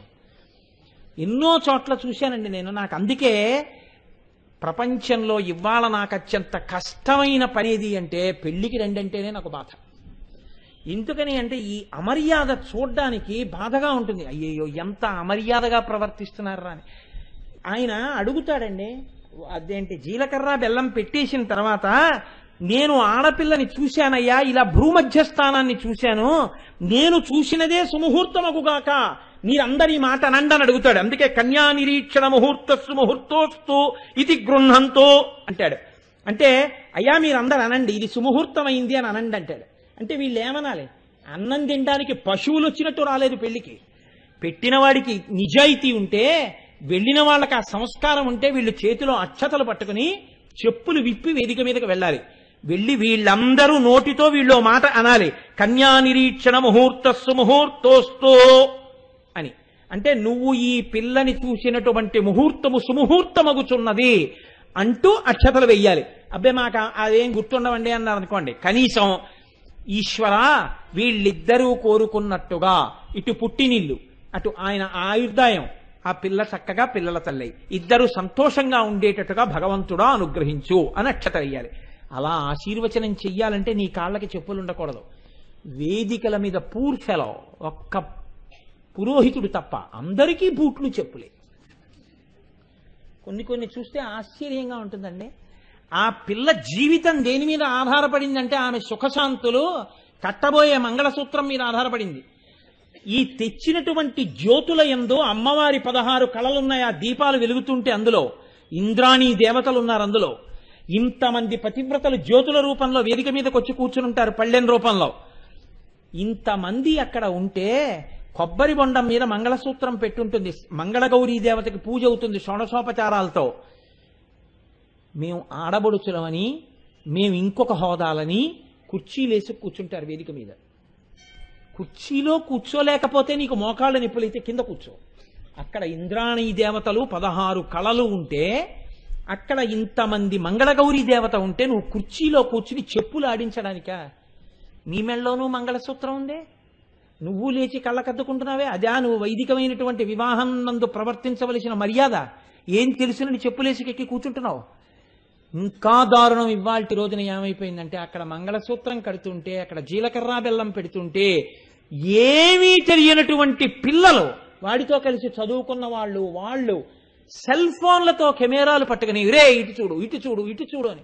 వాళ్ళ జీవితం అంటది, అది వాళ్ళ జీవితం. వాళ్ళ భద్రత అంతా అందులో ఉంది, వాళ్ళ కష్ట సుఖాలన్నీ అందులో ఉన్నాయి, వాళ్ళ సంతోషం అంతా అక్కడ ఉంది. అటు చూడనివ్వరు, వాళ్ళు ఇలాగే ఉంటారు. ఇలా పెట్టి ఫోటోలన్నీ ఇలాగే ఉంటాయి. You must be ashamed for it. నువ్వు సిగ్గుపడాలా ఫోటోలు చూసి, నువ్వు సిగ్గుపడాలా వీడియో చూసుకుని. అందుకానికి మంత్రం, అందుకానికి వివాహం, ఇందుకా సనాతన ధర్మం, ఇందుకా దేవతల్ని నువ్వు ఆహ్వానం చేయడం, ఇందుకా నీకు శుభలేఖ, ఇందుకా నువ్వు పెద్దల్ని పిలిచింది, ఇందుకా నువ్వు అక్షతలేమని అడిగేది. మర్యాద పాటించడం నేర్చుకోవాలి. ఇది పాటించడం నేర్చుకోని నాడు ఈ నామం చెప్పుకోవడం అనవసరం. మంగళసూత్రం తర్వాత కడతాడు. ఇప్పుడు ఇంత జాగ్రత్తగా పళ్ళెంలో బియ్యంలో పెట్టి తెచ్చినటువంటి మంగళసూత్రంలోకి 2 సూత్రములు తీసుకొస్తారు. శతమానాలంటారు. శతమానాలంటే ఇద్దరు 100 ఏళ్లు బతకాలన్న కోరిక. అందుకే శతమానం అన్న పేరెందుకు వచ్చిందంటే 100 నిష్కముల బంగారంతో చేయమని చెప్పారు దాన్ని. 100 నిష్కములు. అక్కడ మళ్ళీ ఏమంటారు తెలుసా అండి, మాకు ఆనవాయితీ ఇంతే మంగళసూత్రం. ఎందుకంటే ఇంకో రవ్వ డబ్బు ఖర్చు పెట్టాల్సి వస్తుందేమో అని బెంగ. పైగా మేము కట్నం తీసుకోవట్లేదండి. కట్నం తీసుకోవడం ఏమిటి? ఇన్ని ఉద్ధరించడానికి ఆడపిల్లని ఇస్తున్నాం ధర్మపత్నిగా. కట్నం ఏమిటి అసలు? ఆ మాట ఎక్కడుంది? నీకేమైనా బహుమానం చెయ్యాలనుకుంటే మామగారికి తెలిసి ఏం చెయ్యాలో చేస్తాడు. నువ్వు గొప్ప అనుకుంటున్నావా మాట చెప్పుకోవడం?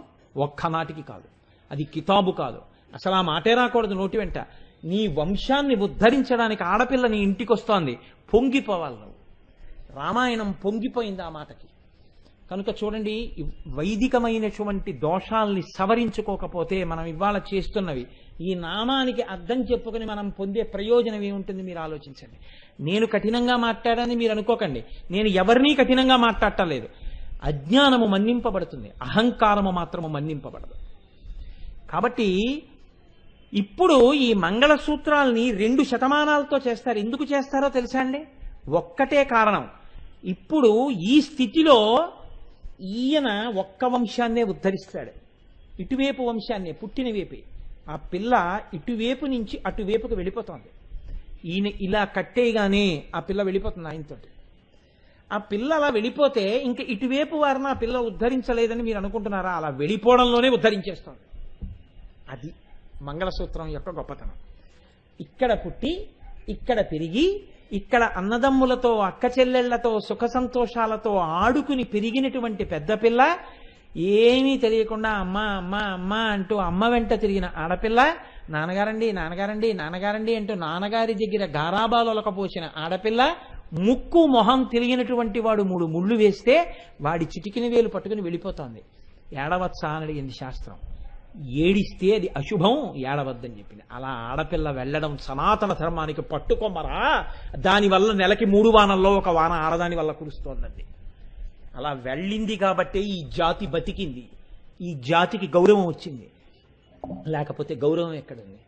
కాబట్టి ఇప్పుడు ఆ పిల్ల ఆయన్ని నమ్మి ఇతడితోడి జీవితము నా జీవితం అని వెళ్ళిపోతోంది. ఇలా వెళ్ళిపోవడానికే దీనికి ఒక పెద్ద ఇది చెప్పారు వేదంలో. దీనికి సంబంధించి ఒక గొప్ప మాట చెప్పారు మంగళసూత్రానికి. యథా వివాహే స్త్రియా కంఠే మంగళసూత్రం లింగం తద్వత్ అన్నారు. అంటే లింగం అంటే గుర్తు. ఆమె మెడలో మంగళసూత్రము దేనికి గుర్తు? 2 శతమానాలతో ఉంది. నేను ఈ ఇంటి నుంచి ఆ ఇంటికి వెళ్ళినా నేను అక్కడ బాగా ప్రవర్తించి మిమ్మల్ని కూడా నేను ఉద్ధరిస్తాను. అక్కడ నేను ధర్మంతో ఉంటే ఇక్కడ మీరు ఐశ్వర్యంతో ఉంటారు నాన్నగారు, బెంగ పెట్టుకోకుండా అక్కడికి వెడుతోంది. అక్కడ ధర్మాచరణంతో ఈ ఇంటి పేరు వదిలిపెట్టి ఆ ఇంటి పేరు బుచ్చుకుని, ఈ వంశాన్ని వదిలిపెట్టి ఆ వంశాన్ని బుచ్చుకుని, ఇక్కడ వారిని వదిలి అక్కడ వారి చెయ్యి పట్టుకుని వారిని ఉద్ధరిస్తోంది. ఉద్ధరించి 2 వంశాల్ని ఉద్ధరిస్తోంది. ఉద్ధరించగలిగినటువంటి చాలా గొప్ప హృదయం ఉన్న ఆవిడ ఈయన్ని అనువర్తించి వెళ్ళిపోవడం సనాతన ధర్మం యొక్క గొప్పతనం. ఈ స్థితి లేకపోతే లోకం లేదని నువ్వు గుర్తించడానికే ఆడదాని మెడలో 2 శతమానాలతో మంగళసూత్రాలని గుర్తుపెట్టుకో అంది వేదం. ఎంత స్తోత్రం చేసిందో చూడండి ఆడదాన్ని. కాబట్టి ఆ మంగళసూత్రానికి 3 ముళ్ళు వేస్తే ఒక్కొక్క ముడికి కుంకం పెడతాడు. అందుకే తాను పుట్టినదాదిగా ఎప్పుడు ఎన్నడూ ఎవ్వరతో అననటువంటి మాట మగవాడు ఆడదాంతో అంటాడు. మాంగళ్యం తంతునా నేనా మమ జీవన హేతున కంఠే బధ్నామి శుభగే తం జీవ శరదాం శతం. ఇక నుంచి ఏమిటి గుర్తో తెలుసా? నేనెక్కడో ఉండొచ్చు, కానీ నేను ఉన్నానా లేదా అన్నది అనుమానింపబడచ్చు ఒకానొకనాడు అసలు. కానీ నేను ఎక్కడ ఉన్నా కూడా నా భార్య వంక చూస్తే తెలిసిపోతుంది ఆయన ఉన్నారని ఎలా తెలుస్తుంది? నీ మెడలో ఉన్న పసుపు తాడే నేనున్నాననడానికి గుర్తు. ఇప్పుడు చెప్పండి, అది కేవల పసుపు తాడా? కాదు. ఒక వ్యక్తి ఉన్నాడు అనడానికి గుర్తు ఆ మంగళసూత్రం. కాబట్టి నేనున్నాను అని నమ్మడానికి ఇది హేతు అవుతోంది.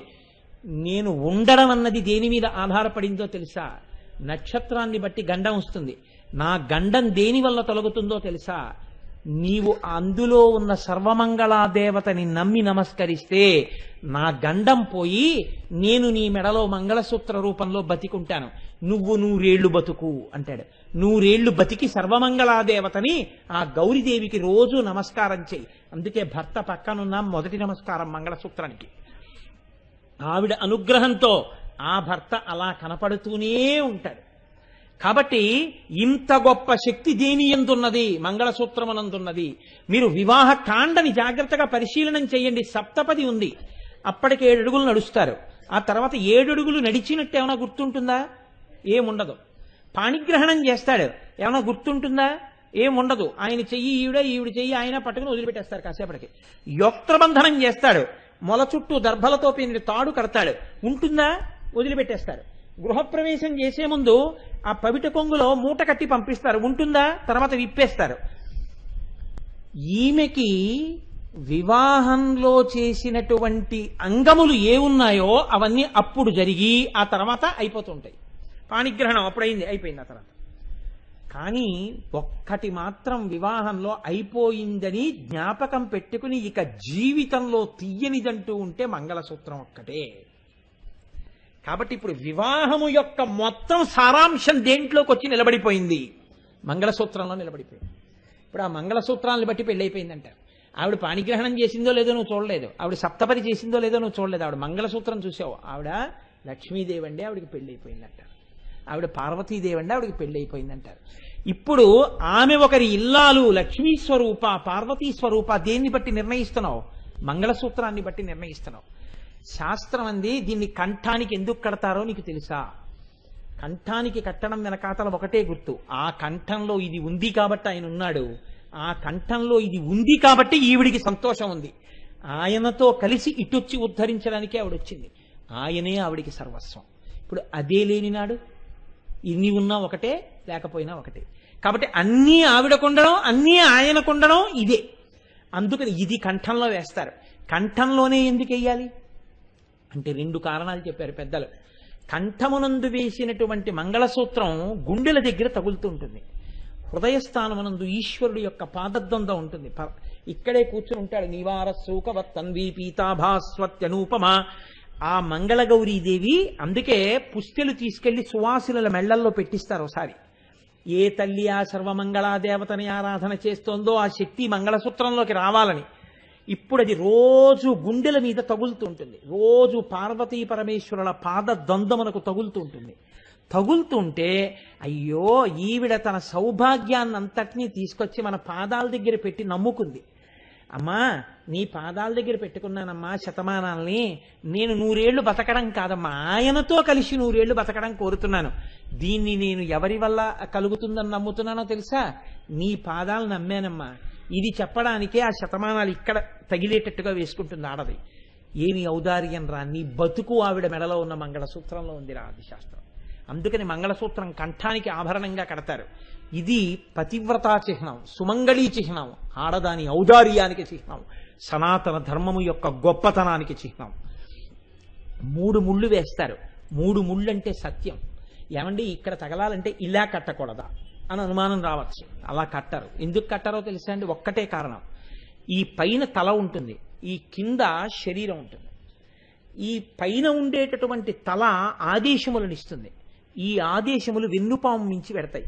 వెన్నుపాము నుంచి నాడీమండలం అంతా ప్రసరణ ఉంటుంది.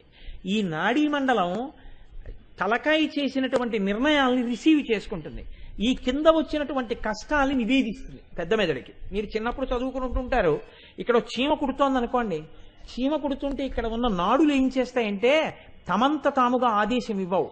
ఇక్కడ చీమ కుడుతోంది, ఇక్కడ చీమ కుడుతోంది అని నాడులు వెన్నుపాము గుండా గబగబా సందేశం పైకి వెళ్ళిపోయి ఇక్కడ మనం ఇలా ఇలా ఇలా ఇలా నెంబర్ కొడితే ఎక్కడో ఉన్నవాడి సెల్లు మోగినట్టు ఇక్కడ చీమ కుడుతోందని నాడీమండలం వెన్నుపాములోంచి పైకి వెళ్ళి పెద్ద మెదడికి చెప్తుంది. పెద్ద మెదడు అంటుంది అక్కడ చీమ కుడుతుంటే కుడి చేతిని వెళ్ళి అక్కడ ఒక్కసారి ఇలా అనమను, ఆ చీమ చచ్చిపోతుంది అంటుంది. ఇప్పుడు ఈ సందేశం వెన్నుపాములోంచి కుడి చేతిలోకి వస్తుంది. ఈ కుడి చేయి కదిలి వెళ్ళి ఇక్కడ ఇలా అంటుంది, మంట తగ్గిపోయినది. ఇప్పుడు చెయ్యి అలా అంటూ ఉండడం వల్ల మంట పుడుతోంది, మళ్ళీ సందేశం పెడుతుంది. అయితే కుడి చేతిని వెనక్కి వెళ్ళిపోమనం, చెయ్యి వెనక్కి వెళ్ళిపోతుంది. ఇప్పుడు ఈ ఒక్కొక్కసారి ఏమవుతుందంటే పెద్ద మెదడు పడుకుంటుంది. నిద్రపోవడం అంటే పెద్ద మెదడు పడుకోవడమే కదండి. పెద్ద మెదడు పడుకుంటే అప్పుడు వెన్నుపాము రిఫ్లక్స్ యాక్షన్ అంటారు, అంటే అసంకల్పిత ప్రతీకార చర్య అలవాటు అయిపోయి అది చేసేస్తుంది. ఎలా చేసేస్తుంది అంటే చీమ కుడుతోంది అనుకోండి, నిద్దట్లో చీమ కుడుతోందని పెద్ద మెదడికి వెళ్ళదు, పడుకుంటుంది. కానీ ఈ చెయ్యి వెళ్ళి ఇలా కొట్టేస్తుంది, కొట్టేసి ఇలా గోకేస్తుంది, ఆ చీమ చచ్చిపోతుంది. అంటే ఇంతకు ముందు పెద్ద మెదడు ఏం చెప్పడం అలవాటు చేసిందో అలాంటి పనులే చేస్తుంది. ఇంతకు ముందు పెద్ద మెదడు చెప్పింది కాదనుకోండి, ఆ సమస్యకి సమాధానం లేపేస్తుంది పెద్ద మెదడిని. ఇదేదో సమస్య వచ్చింది లే ఏమన్నా చెప్పి ఏం చేయాలంటే లేస్తాడు నిద్దట్లో. పెద్ద మెదడు లేవడం. ఇది భర్త, ఇది భార్య. ఈ భర్త చెప్పిన మాట ఇది వినడమే తప్ప ఇలా చెప్పడం ఏంటి బుర్రకాయని ఇది ఎప్పుడు అనలేదు. ఇది దీన్ని వింది కాబట్టే నీ బతుకు బాగుంది. భార్యాభర్తలిద్దరూ ఇలా కలిసి ఉండాలి. ఇలా కలిసి ఉండడానికి ఇక్కడ ఆదేశాలు ఇందులోకి, ఇందులో బాధలు ఇందులోకి చేరి ఈ రెండు దేని వల్ల సమన్వయం అవుతున్నాయంటే దీనివల్ల. ఇందులోంచి సందేశాలు పైకెడుతున్నాయి, కిందకు వస్తున్నాయి. వస్తుంటే ఇది ప్రధానంగా ఉంది. దీంట్లోంచే కష్టాలు, సుఖాలు, సంతోషాలు వాక్కులుగా వచ్చి ఆనందంగా జీవనరథం వెళ్ళిపోతోంది. ఇన్నింటికి దీనికి మధ్యలో కాలవగా ఉన్నటువంటి ఈ కంఠం ఎలా ప్రమాణమో అలా భార్యాభర్తల మధ్య సమన్వయం కూడా అలా ఉండాలని మేము కోరుకుని ఇక్కడే కట్టిస్తున్నాం. మంగళసూత్రం అని కంఠానికే కట్టిస్తారు. ఇప్పుడు ఇక్కడే మనకి స్వరపేటిక ఉంది, విశుద్ధి చక్రం ఉంది. వాక్కులు ఇక్కడి నుంచే వస్తాయి. వాక్కులు అంటే పదములు, మాటలంటే శబ్దము, అర్థము. వాగర్ధ వివసంపృక్తం వాగర్ధ ప్రతిపత్తయే జగద పితరౌ వందే పార్వతీ పరమేశ్వరౌ. వాక్కు అర్థము ఎలా కలిసిపోయి ఉంటాయో భార్యాభర్త అంతలా కలిసి ఉండాలి మనస్సుల చేత. అంతలా ఒకరి మనస్సు ఒకరికి తెలిసి ఉండడమే మంగళసూత్రం అని గుర్తు. అందుకే సనాతన ధర్మమునందు ఆ మంగళసూత్రానికి అంత గొప్ప స్థితిని ఇచ్చేశారు. ఆ మంగళసూత్రం ఉన్నది, ఆ ఇల్లు సంతోషంగా ఉన్నది, ఆమె సంతోషంగా ఉంది, ఆయన సంతోషంగా ఉన్నాడు, ఆ పిల్లలు సంతోషంగా ఉన్నారు. ఇన్నిటికీ ఏది కారణం? ఆ మంగళసూత్రమే. దాన్ని కేవలం పసుపుతాడంటావేమో అనవద్దు. దానికి ఇంకా అమ్మవారి అనుగ్రహం కలగాలి. తాళిబుట్టను తాటాకు తీసుకొచ్చి కట్టాలి. కట్టించేటప్పుడు అసలు యథార్థమునకైతే ఏమిటో తెలుసా అండి? పసుపు తాడే ప్రశస్తము అంది శాస్త్రం. ఎందుకంటే అస్తమానం కాస్త పసుపు తీసుకుని ఇలా రాసేసుకుంటారు. ఎప్పుడూ మంగళప్రదం అయిపోతుంటుంది ఆ పసుపు చేత. వేరొక లోహంతో చేసిన దానికి అలా పసుపు రాయడం కుదరదు. శతమానానికి పసుపు పెట్టవలసి ఉంటుంది అంతే. కాబట్టి ఆ పసుపు తాడుకి, ఆ పసుపుతనానికి, ఆ మంగళసూత్రానికి అంత గొప్ప స్థితినిచ్చారు. ఈ సూత్రము ఒక్క వ్యక్తికి కాదు, ఈ సూత్రములన్నీ కలిసి జగత్తుకే మంగళసూత్రమయ్యాయి. అందరి మంగళములు, అందరి మనశ్శాంతులు, అందరి సుఖ సంతోషములు అందులో ఉన్నాయి. ఇంతమంది సుఖ సంతోషాలకి హేతువైనటువంటి మంగళసూత్రాలన్నీ పదిలంగా ఉండడం అమ్మవారి చేతిలో ఉంది. అమ్మవారి చేతిలో అంత సంతోషంగా ఉండడానికి కారణం ఆయన తన వశంలో ఉండడంలో ఉంది. వశంలో ఉండడం అంటే ఆయన ప్రసన్నుడై పక్కన కూర్చోవడంలో ఉంది. ఆయన చేత తను కట్టించుకున్న మంగళసూత్రంలో అమ్మవారికి ఆ సంతోషం ఉంది. ఆ మంగళసూత్రం గురించి విన్న వాళ్ళకి వాళ్ళ మంగళసూత్రాలు 10 కాలాలు నిలబడ్డంలో ఉంది. ఇది ఆ మంగళసూత్రం యొక్క గొప్పతనం. ఇప్పుడు ఆ మంగళసూత్రం గురించి వింటే అన్ని సంతోషాలు కలుగుతాయి, అన్ని సుఖాలు కలుగుతాయి, అన్ని శాంతులు కలుగుతాయి, అన్ని తప్పులు దిద్దపడతాయి. కాబట్టి కామేశబద్ధ మంగళ్య సూత్ర శోభిత కంధరా, దీనివల్ల అన్యోన్యత కలుగుతుంది. ఎంత అన్యోన్యత కలుగుతుంది అంటే శంకర భగవత్పాదులు అంటారు సౌందర్యలహరిలో, ఆయన ఒక చమత్కారంతో కూడినటువంటి శ్లోకం ఒకటి చేశారు. భుజాశ్లేషాన్ నిత్యం పురదమయితు కంటకవతి తవాగ్రీవాధత్తే ముఖ కమల నాళశ్రియమియం స్వతశ్వేతాకాలాగరు బహుళ జంబాలమలిన మృణాలీలాలిత్యం వహతి యదధో హారలతిక అన్నారు. అమ్మా, ఈ మంగళసూత్రం ఇక్కడ కట్టించుకున్నావు కదా, ఇక్కడ మంగళసూత్రం కట్టించుకోవడం వల్ల నువ్వు ఏ స్థితిని పొందావో తెలుసా అంటే, నీ ముఖం పద్మమైంది, నీ కంఠం పద్మనాళమైంది అన్నారు. ఏమిటి శంకర, చాలా చమత్కారంగా చెప్పావు, బాగుంది, ఏమిటి మళ్ళీ చెప్పు. నీ ముఖం పద్మమైందమ్మా. ఓహో, నా ముఖం పద్మమైంది, బాగుంది. ఇంతకుముందు కూడా చాలా మాటలు చెప్పావు ఈ మాటలు. ముఖ పద్మమని బాగుంది, సువాసనతో కూడి ఉంటుంది. పరమశివుడు అనేటటువంటి తుమ్మెద ఎప్పుడు ఆ ముఖం అనేటటువంటి పద్మం మీద విహరిస్తూ ఉంటుంది. అమ్మ సహజమైనటువంటి సుగంధంతో ఉంటుంది, బాగా విచ్చుకుని ఉంటుంది, చక్కగా స్వచ్ఛంగా ఉంటుంది, ప్రశాంతంగా ఉంటుంది, సువాసనతో ఉంటుంది.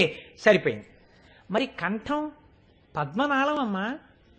ఓహో, పద్మనాళమా, బాగుంది, పద్మనాళం అన్నావు. కానీ పద్మనాళం అయితే మరి తామర పువ్వు ఎంత సుకుమారంగా ఉన్నా ఆ దానికి ఉండేటటువంటి గొట్టం, ఆ నాళం ఎంత అందంగా ఉన్నా దానికి చిన్న చిన్న ముళ్ళు లాంటివి ఉంటాయి. ఇలా త్రిభుజాకారంలో ఇలా గీస్తే కొంచెం గీసుకున్నట్టుగా ఉంటాయి మెత్తగా. అలాంటి ముళ్ళు ఎక్కడున్నాయి? మరి నా కంఠానికి అలాంటివి ఉండవు కదా అంటే శంకరాచార్యులు వారు అన్నారు, లేకపోవడం ఏంటమ్మా, ఉంటుంటాయి. అదేమిటయా, అలా ఎవరు చెప్పలేదే, ఏ కవులు చెప్పలేదే. నాకు అలా ముళ్ళుగా ఉండడం, అలా పొక్కుల్లో ఉండడం నాకేం లేదు కదా కంఠానికి. ఎలా సరిపోతుంది తామర తూడుతో నా కంఠం అంటే శంకరాచార్యులు వారు అన్నారు, అమ్మా నీకు తెలియదమ్మా, ఉంది. ఎప్పుడో తెలుసా? తవ గ్రీవాదత్తే ముఖ కమల నాళశ్రియమియం స్వతశ్వేతాకాలాగరు బహుళ జంబాలమలినా తల్లి భుజాశ్లేషాన్నిత్యం పురదమయితు కంటకవతి. ఆ మంగళసూత్రం కట్టించుకున్నావు కదా, కట్టించుకుని ఆయన్ని అనువర్తించి కైలాసానికి వచ్చేసావు కదా, ఆయన్ని ప్రీతితో సేవించి ఆయన మనస్సు చూరగొన్నావు కదా, ఇంత మంచి భార్య అన్న సంతోషంలో పరమశివుడు వచ్చి తన యొక్క పెద్ద పెద్ద బాహువులతో నిన్ను ఇలా కౌగిలించుకుంటాడు. కౌగిలించుకుంటే మెరుపు తీగలా సన్నగా ఉండేటటువంటి నువ్వు ఆయన కౌగిటిలో ఒదిగిపోతావు. ఒదిగిపోయినప్పుడు నీ శరీరం అంతా సరిపోయేటట్టుగా ఈయన ఇలా చేతులతో గట్టిగా కౌగిలించుకొని దగ్గరకి తీసుకుంటే ఇంతటి పరమశివుణ్ణి, మన్మధుణ్ణి కాల్చిన వాణ్ణి నన్ను ఆలింగనం చేసుకునేటంత జాగ్రత్తగా ప్రీతితో అనువర్తించగలిగాను. ఆయన ప్రేమ చూరగొన్నానని ఆయన చేతులు నిన్ను పట్టుకున్నప్పుడు సంతోషంతో నీకు పులకాంకురాలు వస్తాయి. అప్పుడు ఇక్కడ లేచిన పులకాంకురాలు తామరతూడు మీద వచ్చిన పొక్కుల్లా ఉన్నాయమ్మా అన్నారు. అమ్మ బాబోయ్ శంకరా, అక్కడ వరకు వచ్చేసామన్నమాట. సరే బాగుంది. మరి తామర తూడు కంఠమైతే అది ఇలా బురద లోపలికి ఉన్నప్పుడు ఆ లోపల ఇలా తూళ్ళు కింద ఉంటాయి కదా, పక్కనేవో తీగల కింద ఉంటాయి కదా, మరి అవన్నీ ఏమిటని అడిగింది అమ్మవారు. అడిగితే అమ్మా అది పెద్ద విశేషం కాదు, నేను చెప్తాను తల్లి. నువ్వు మెడలో ముత్యాల హారాలు వేసుకుంటావు కదా, నువ్వు శరీరం అంతా అగరు పూసుకుని ఉంటావు సుగంధం కోసమని. నల్లటి అగరు పూసుకునేటప్పటికీ ఎర్రటి తల్లివైనా ఆ గుండెలంతా కొద్దిగా నల్లగా అగరుతోటి ఈ మెడలో వేసుకున్నటువంటి ముత్యాల హారాలు, మెడలో వేసుకున్నటువంటి ఇతర హారాలు అన్నీ ఆ అగరుతో కలిసి కొద్దిగా మట్టెంటుకున్నట్టుగా ఉండి కొద్దిగా బురదగా ఉన్నట్టు ఉంటుంది. అదేనమ్మా తామల తూడు పక్కన ఉన్నటువంటి బురదతో కూడినటువంటి తూండ్లు అన్నారు. ఓహో, ఇక్కడి నుంచి పైకొచ్చి ముఖాన్ని మాత్రం పద్మం చేశావా? దీనికంతటికీ కారణం నేను కట్టించుకున్న మంగళసూత్రం, పరమశివుణ్ణి అనువర్తించడం, దానివల్ల నన్ను కౌగిలించుకోవడం. ఎంత గొప్పగా చెప్పావయ్యా శంకర. మంగళసూత్రం యొక్క గొప్పతనం అమ్మవారు శంకరుణ్ణి ఇప్పటికీ మన దర్శనార్థం తండ్రి మనకి దర్శనం ఇప్పించడం కోసం తీసుకొచ్చి అలా కూర్చోపెట్టగలిగిందని ఆవిడ పాతివ్రత్యాన్ని కీర్తించారు. ఆయన అంటారు, గళారేఖాస్తిస్రో గతి గమక గీతైక నిపుణే వివాహ వ్యానద్ధ ప్రగుణ గుణ సంఖ్యా ప్రతిభువ విరాజంతే నానావిధ మధుర రాగాకర భువాం త్రయాణం గ్రామాణం స్థితి నియమ సీమానయువతే. తల్లి గళేరేఖాస్తిస్రో గతి గమక గీతైక నిపుణే. అమ్మవారి యొక్క కంఠం మీద ఇలా 3 గీతలు ఉంటాయిట. ఈ 3 గీతలు ఉండడానికి పెద్ద శాస్త్రం చెప్పారు పెద్దలు. మగవాడికైతే యాడమ్స్ యాపిల్ అంటారు. యాడమ్స్ యాపిల్ అంటే కంఠం మీద కొంచెం ఇలా ఉంటుంది, త్రిభుజాకారంగా చిన్నది. ఇది ఎందుకు ఉంటుంది అన్నారు. ప్రతి పురుషుడు యందు పరమేశ్వరాంశ ఉంది అన్నారు. ఎలా ఉంది అన్నారు.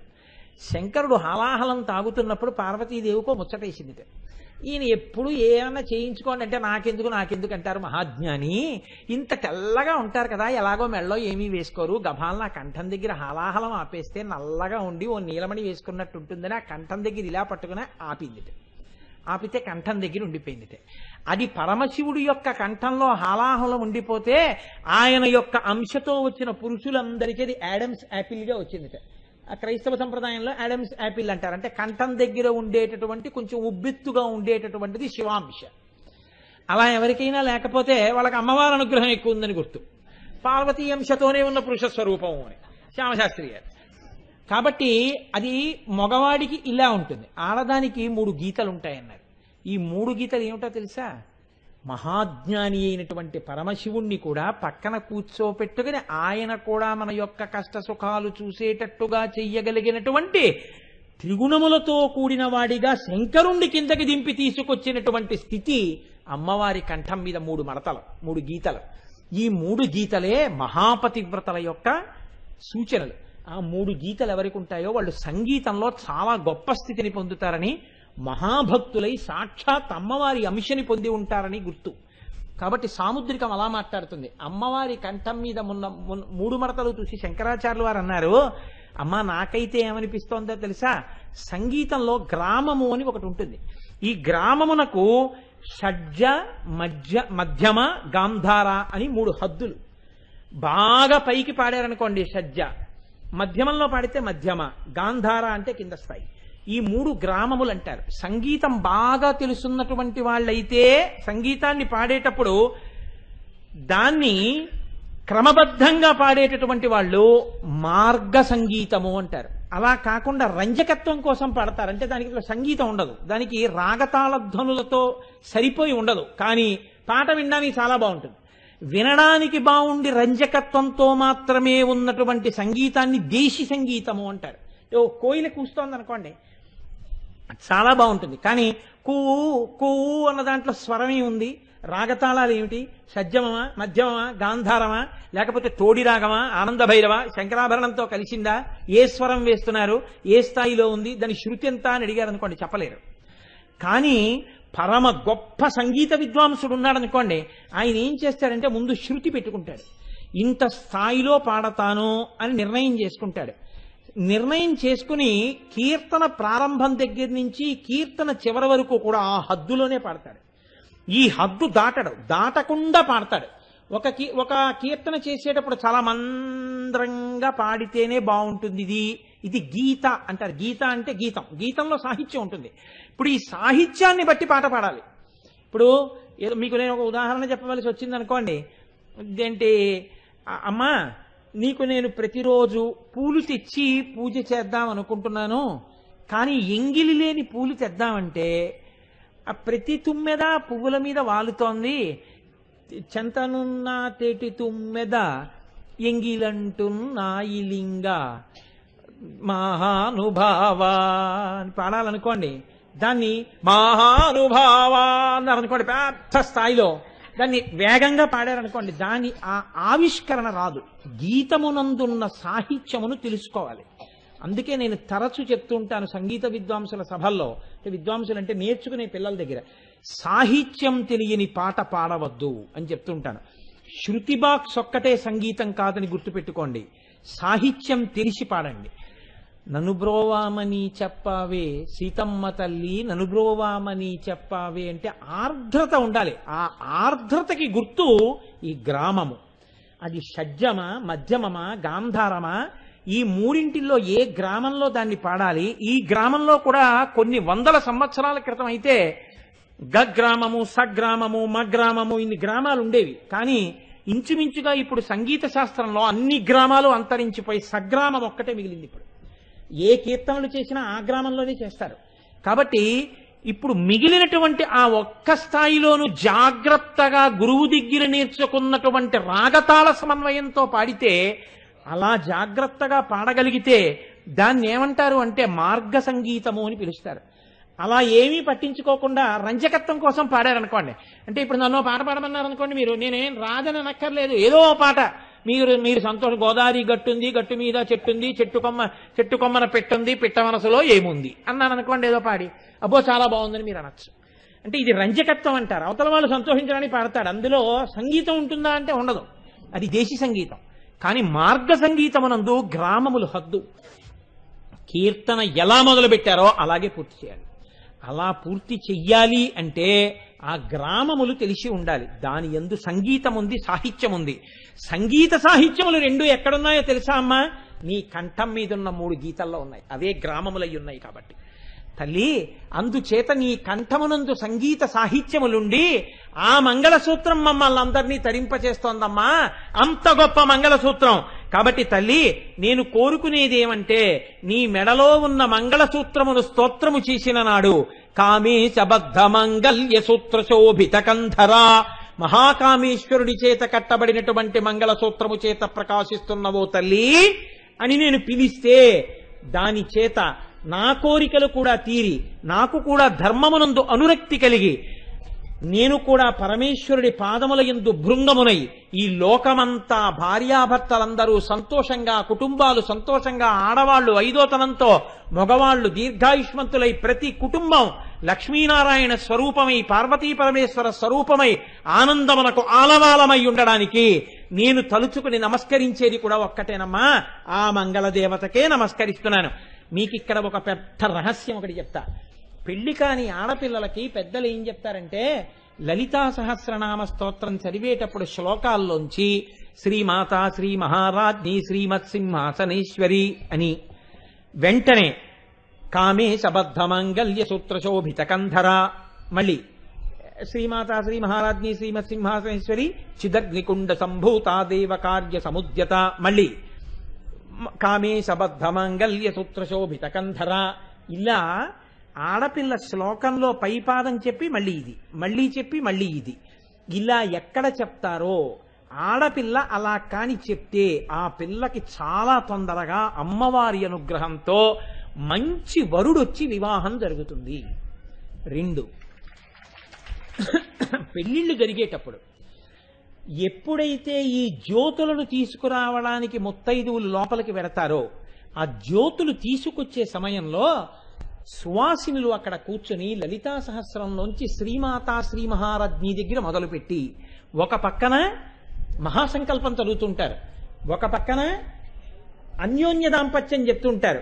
సీతారాముల యొక్క అన్యోన్య దాంపత్యం ఎట్టిదో అది సిద్ధించుగాక, అంటే రుక్మిణీకృష్ణుల అన్యోన్యం ఎట్టిదో అది సిద్ధించుగాక, పార్వతీ పరమేశ్వరుల యొక్క అనుబంధం ఎట్టిదో అది సిద్ధించుగాక, ఈ మంగళవాక్యాలు చెప్తుంటారు.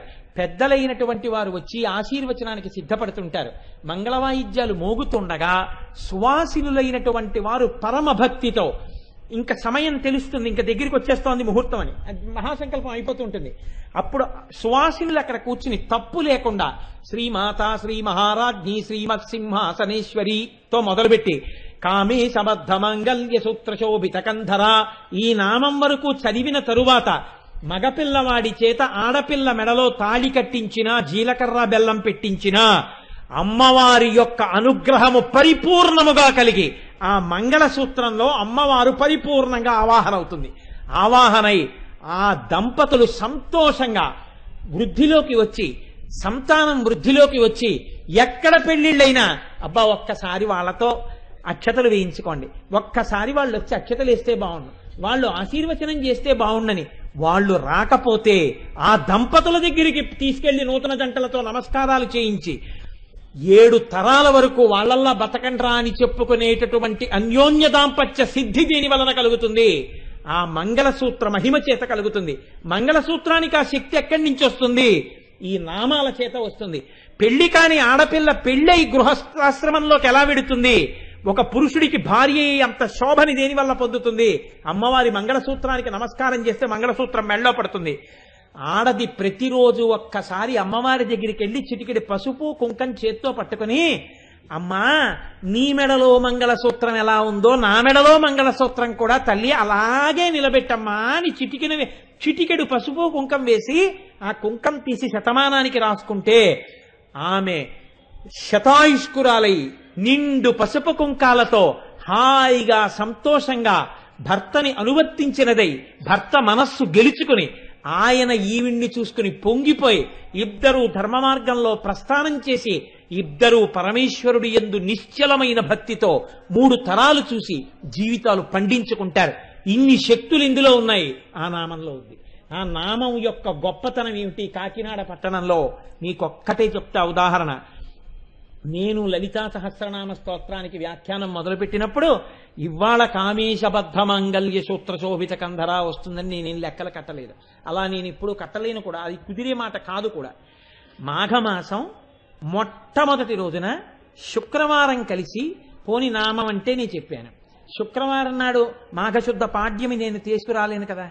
ఇలా తీసుకొచ్చి కామేశబద్ధ మాంగళ్య సూత్రశోభిత కంధర అన్న నామానికి వ్యాఖ్యానం చెయ్యబోతుండగానే ఇవాళ అనుకోకుండా కాకినాడ పట్టణంలో అమృతపు జల్లులు కురిసి ఇదంతా చల్లబడింది. అమ్మవారి అనుగ్రహం పరిపూర్ణంగా కలిగిందనడానికి ఈ నామాలు, ఈ నామ వ్యాఖ్యానం ఇది వింటున్న వాళ్ళు, చెప్పినవాడు చేతకాని వాడేమో కానీ భక్తితో వింటున్న మీ అందరికీ అమ్మవారి అనుగ్రహం పరిపూర్ణంగా కలుగుతుందనడానికి ఇదే సిద్ధి, ఇదే తార్కాణం. కాబట్టి అమ్మ నిరంతరము మన యందు ఇలాగే భక్తి ప్రపత్తులను ఇచ్చి సేవించుకునే అదృష్టాన్నిచ్చి ఆ తల్లి కారుణ్యము మన యందు ప్రసరించుగాక అని ఆ తల్లి ఆ తండ్రి పాదములు పట్టి నమస్కరిస్తూ ఇవాళ చాలా చాలా గొప్ప రోజు మాఘశుద్ధ పాడ్యమి శుక్రవారంతో ఉంది. మీరు చాలా గొప్ప నామం విన్నారు. రోజు ఉండే సంసారమే, వేళపట్టున ఇంటికి వెళ్ళి తింటూనే ఉన్నాం. నేను మాట్లాడింది మిమ్మల్ని ఇబ్బంది పెట్టడానికి కాదు అని మీరు తెలుసుకోండి. మీరు నిలబడి దర్శనం చేయలేకపోయినా ప్రదక్షిణ పురస్సరంగా వెళ్ళి ఒక్కసారి అలా అమ్మవారిని చూసి నమస్కారం చేసి వెళ్ళండి. ఆ తల్లి కృప మీకు కలుగుతుంది. నేను మిమ్మల్ని కోరేది ఏదైనా ఉంటే అదొక్కటే, చక్కగా దర్శనం చేసుకుని బయలుదేరండి.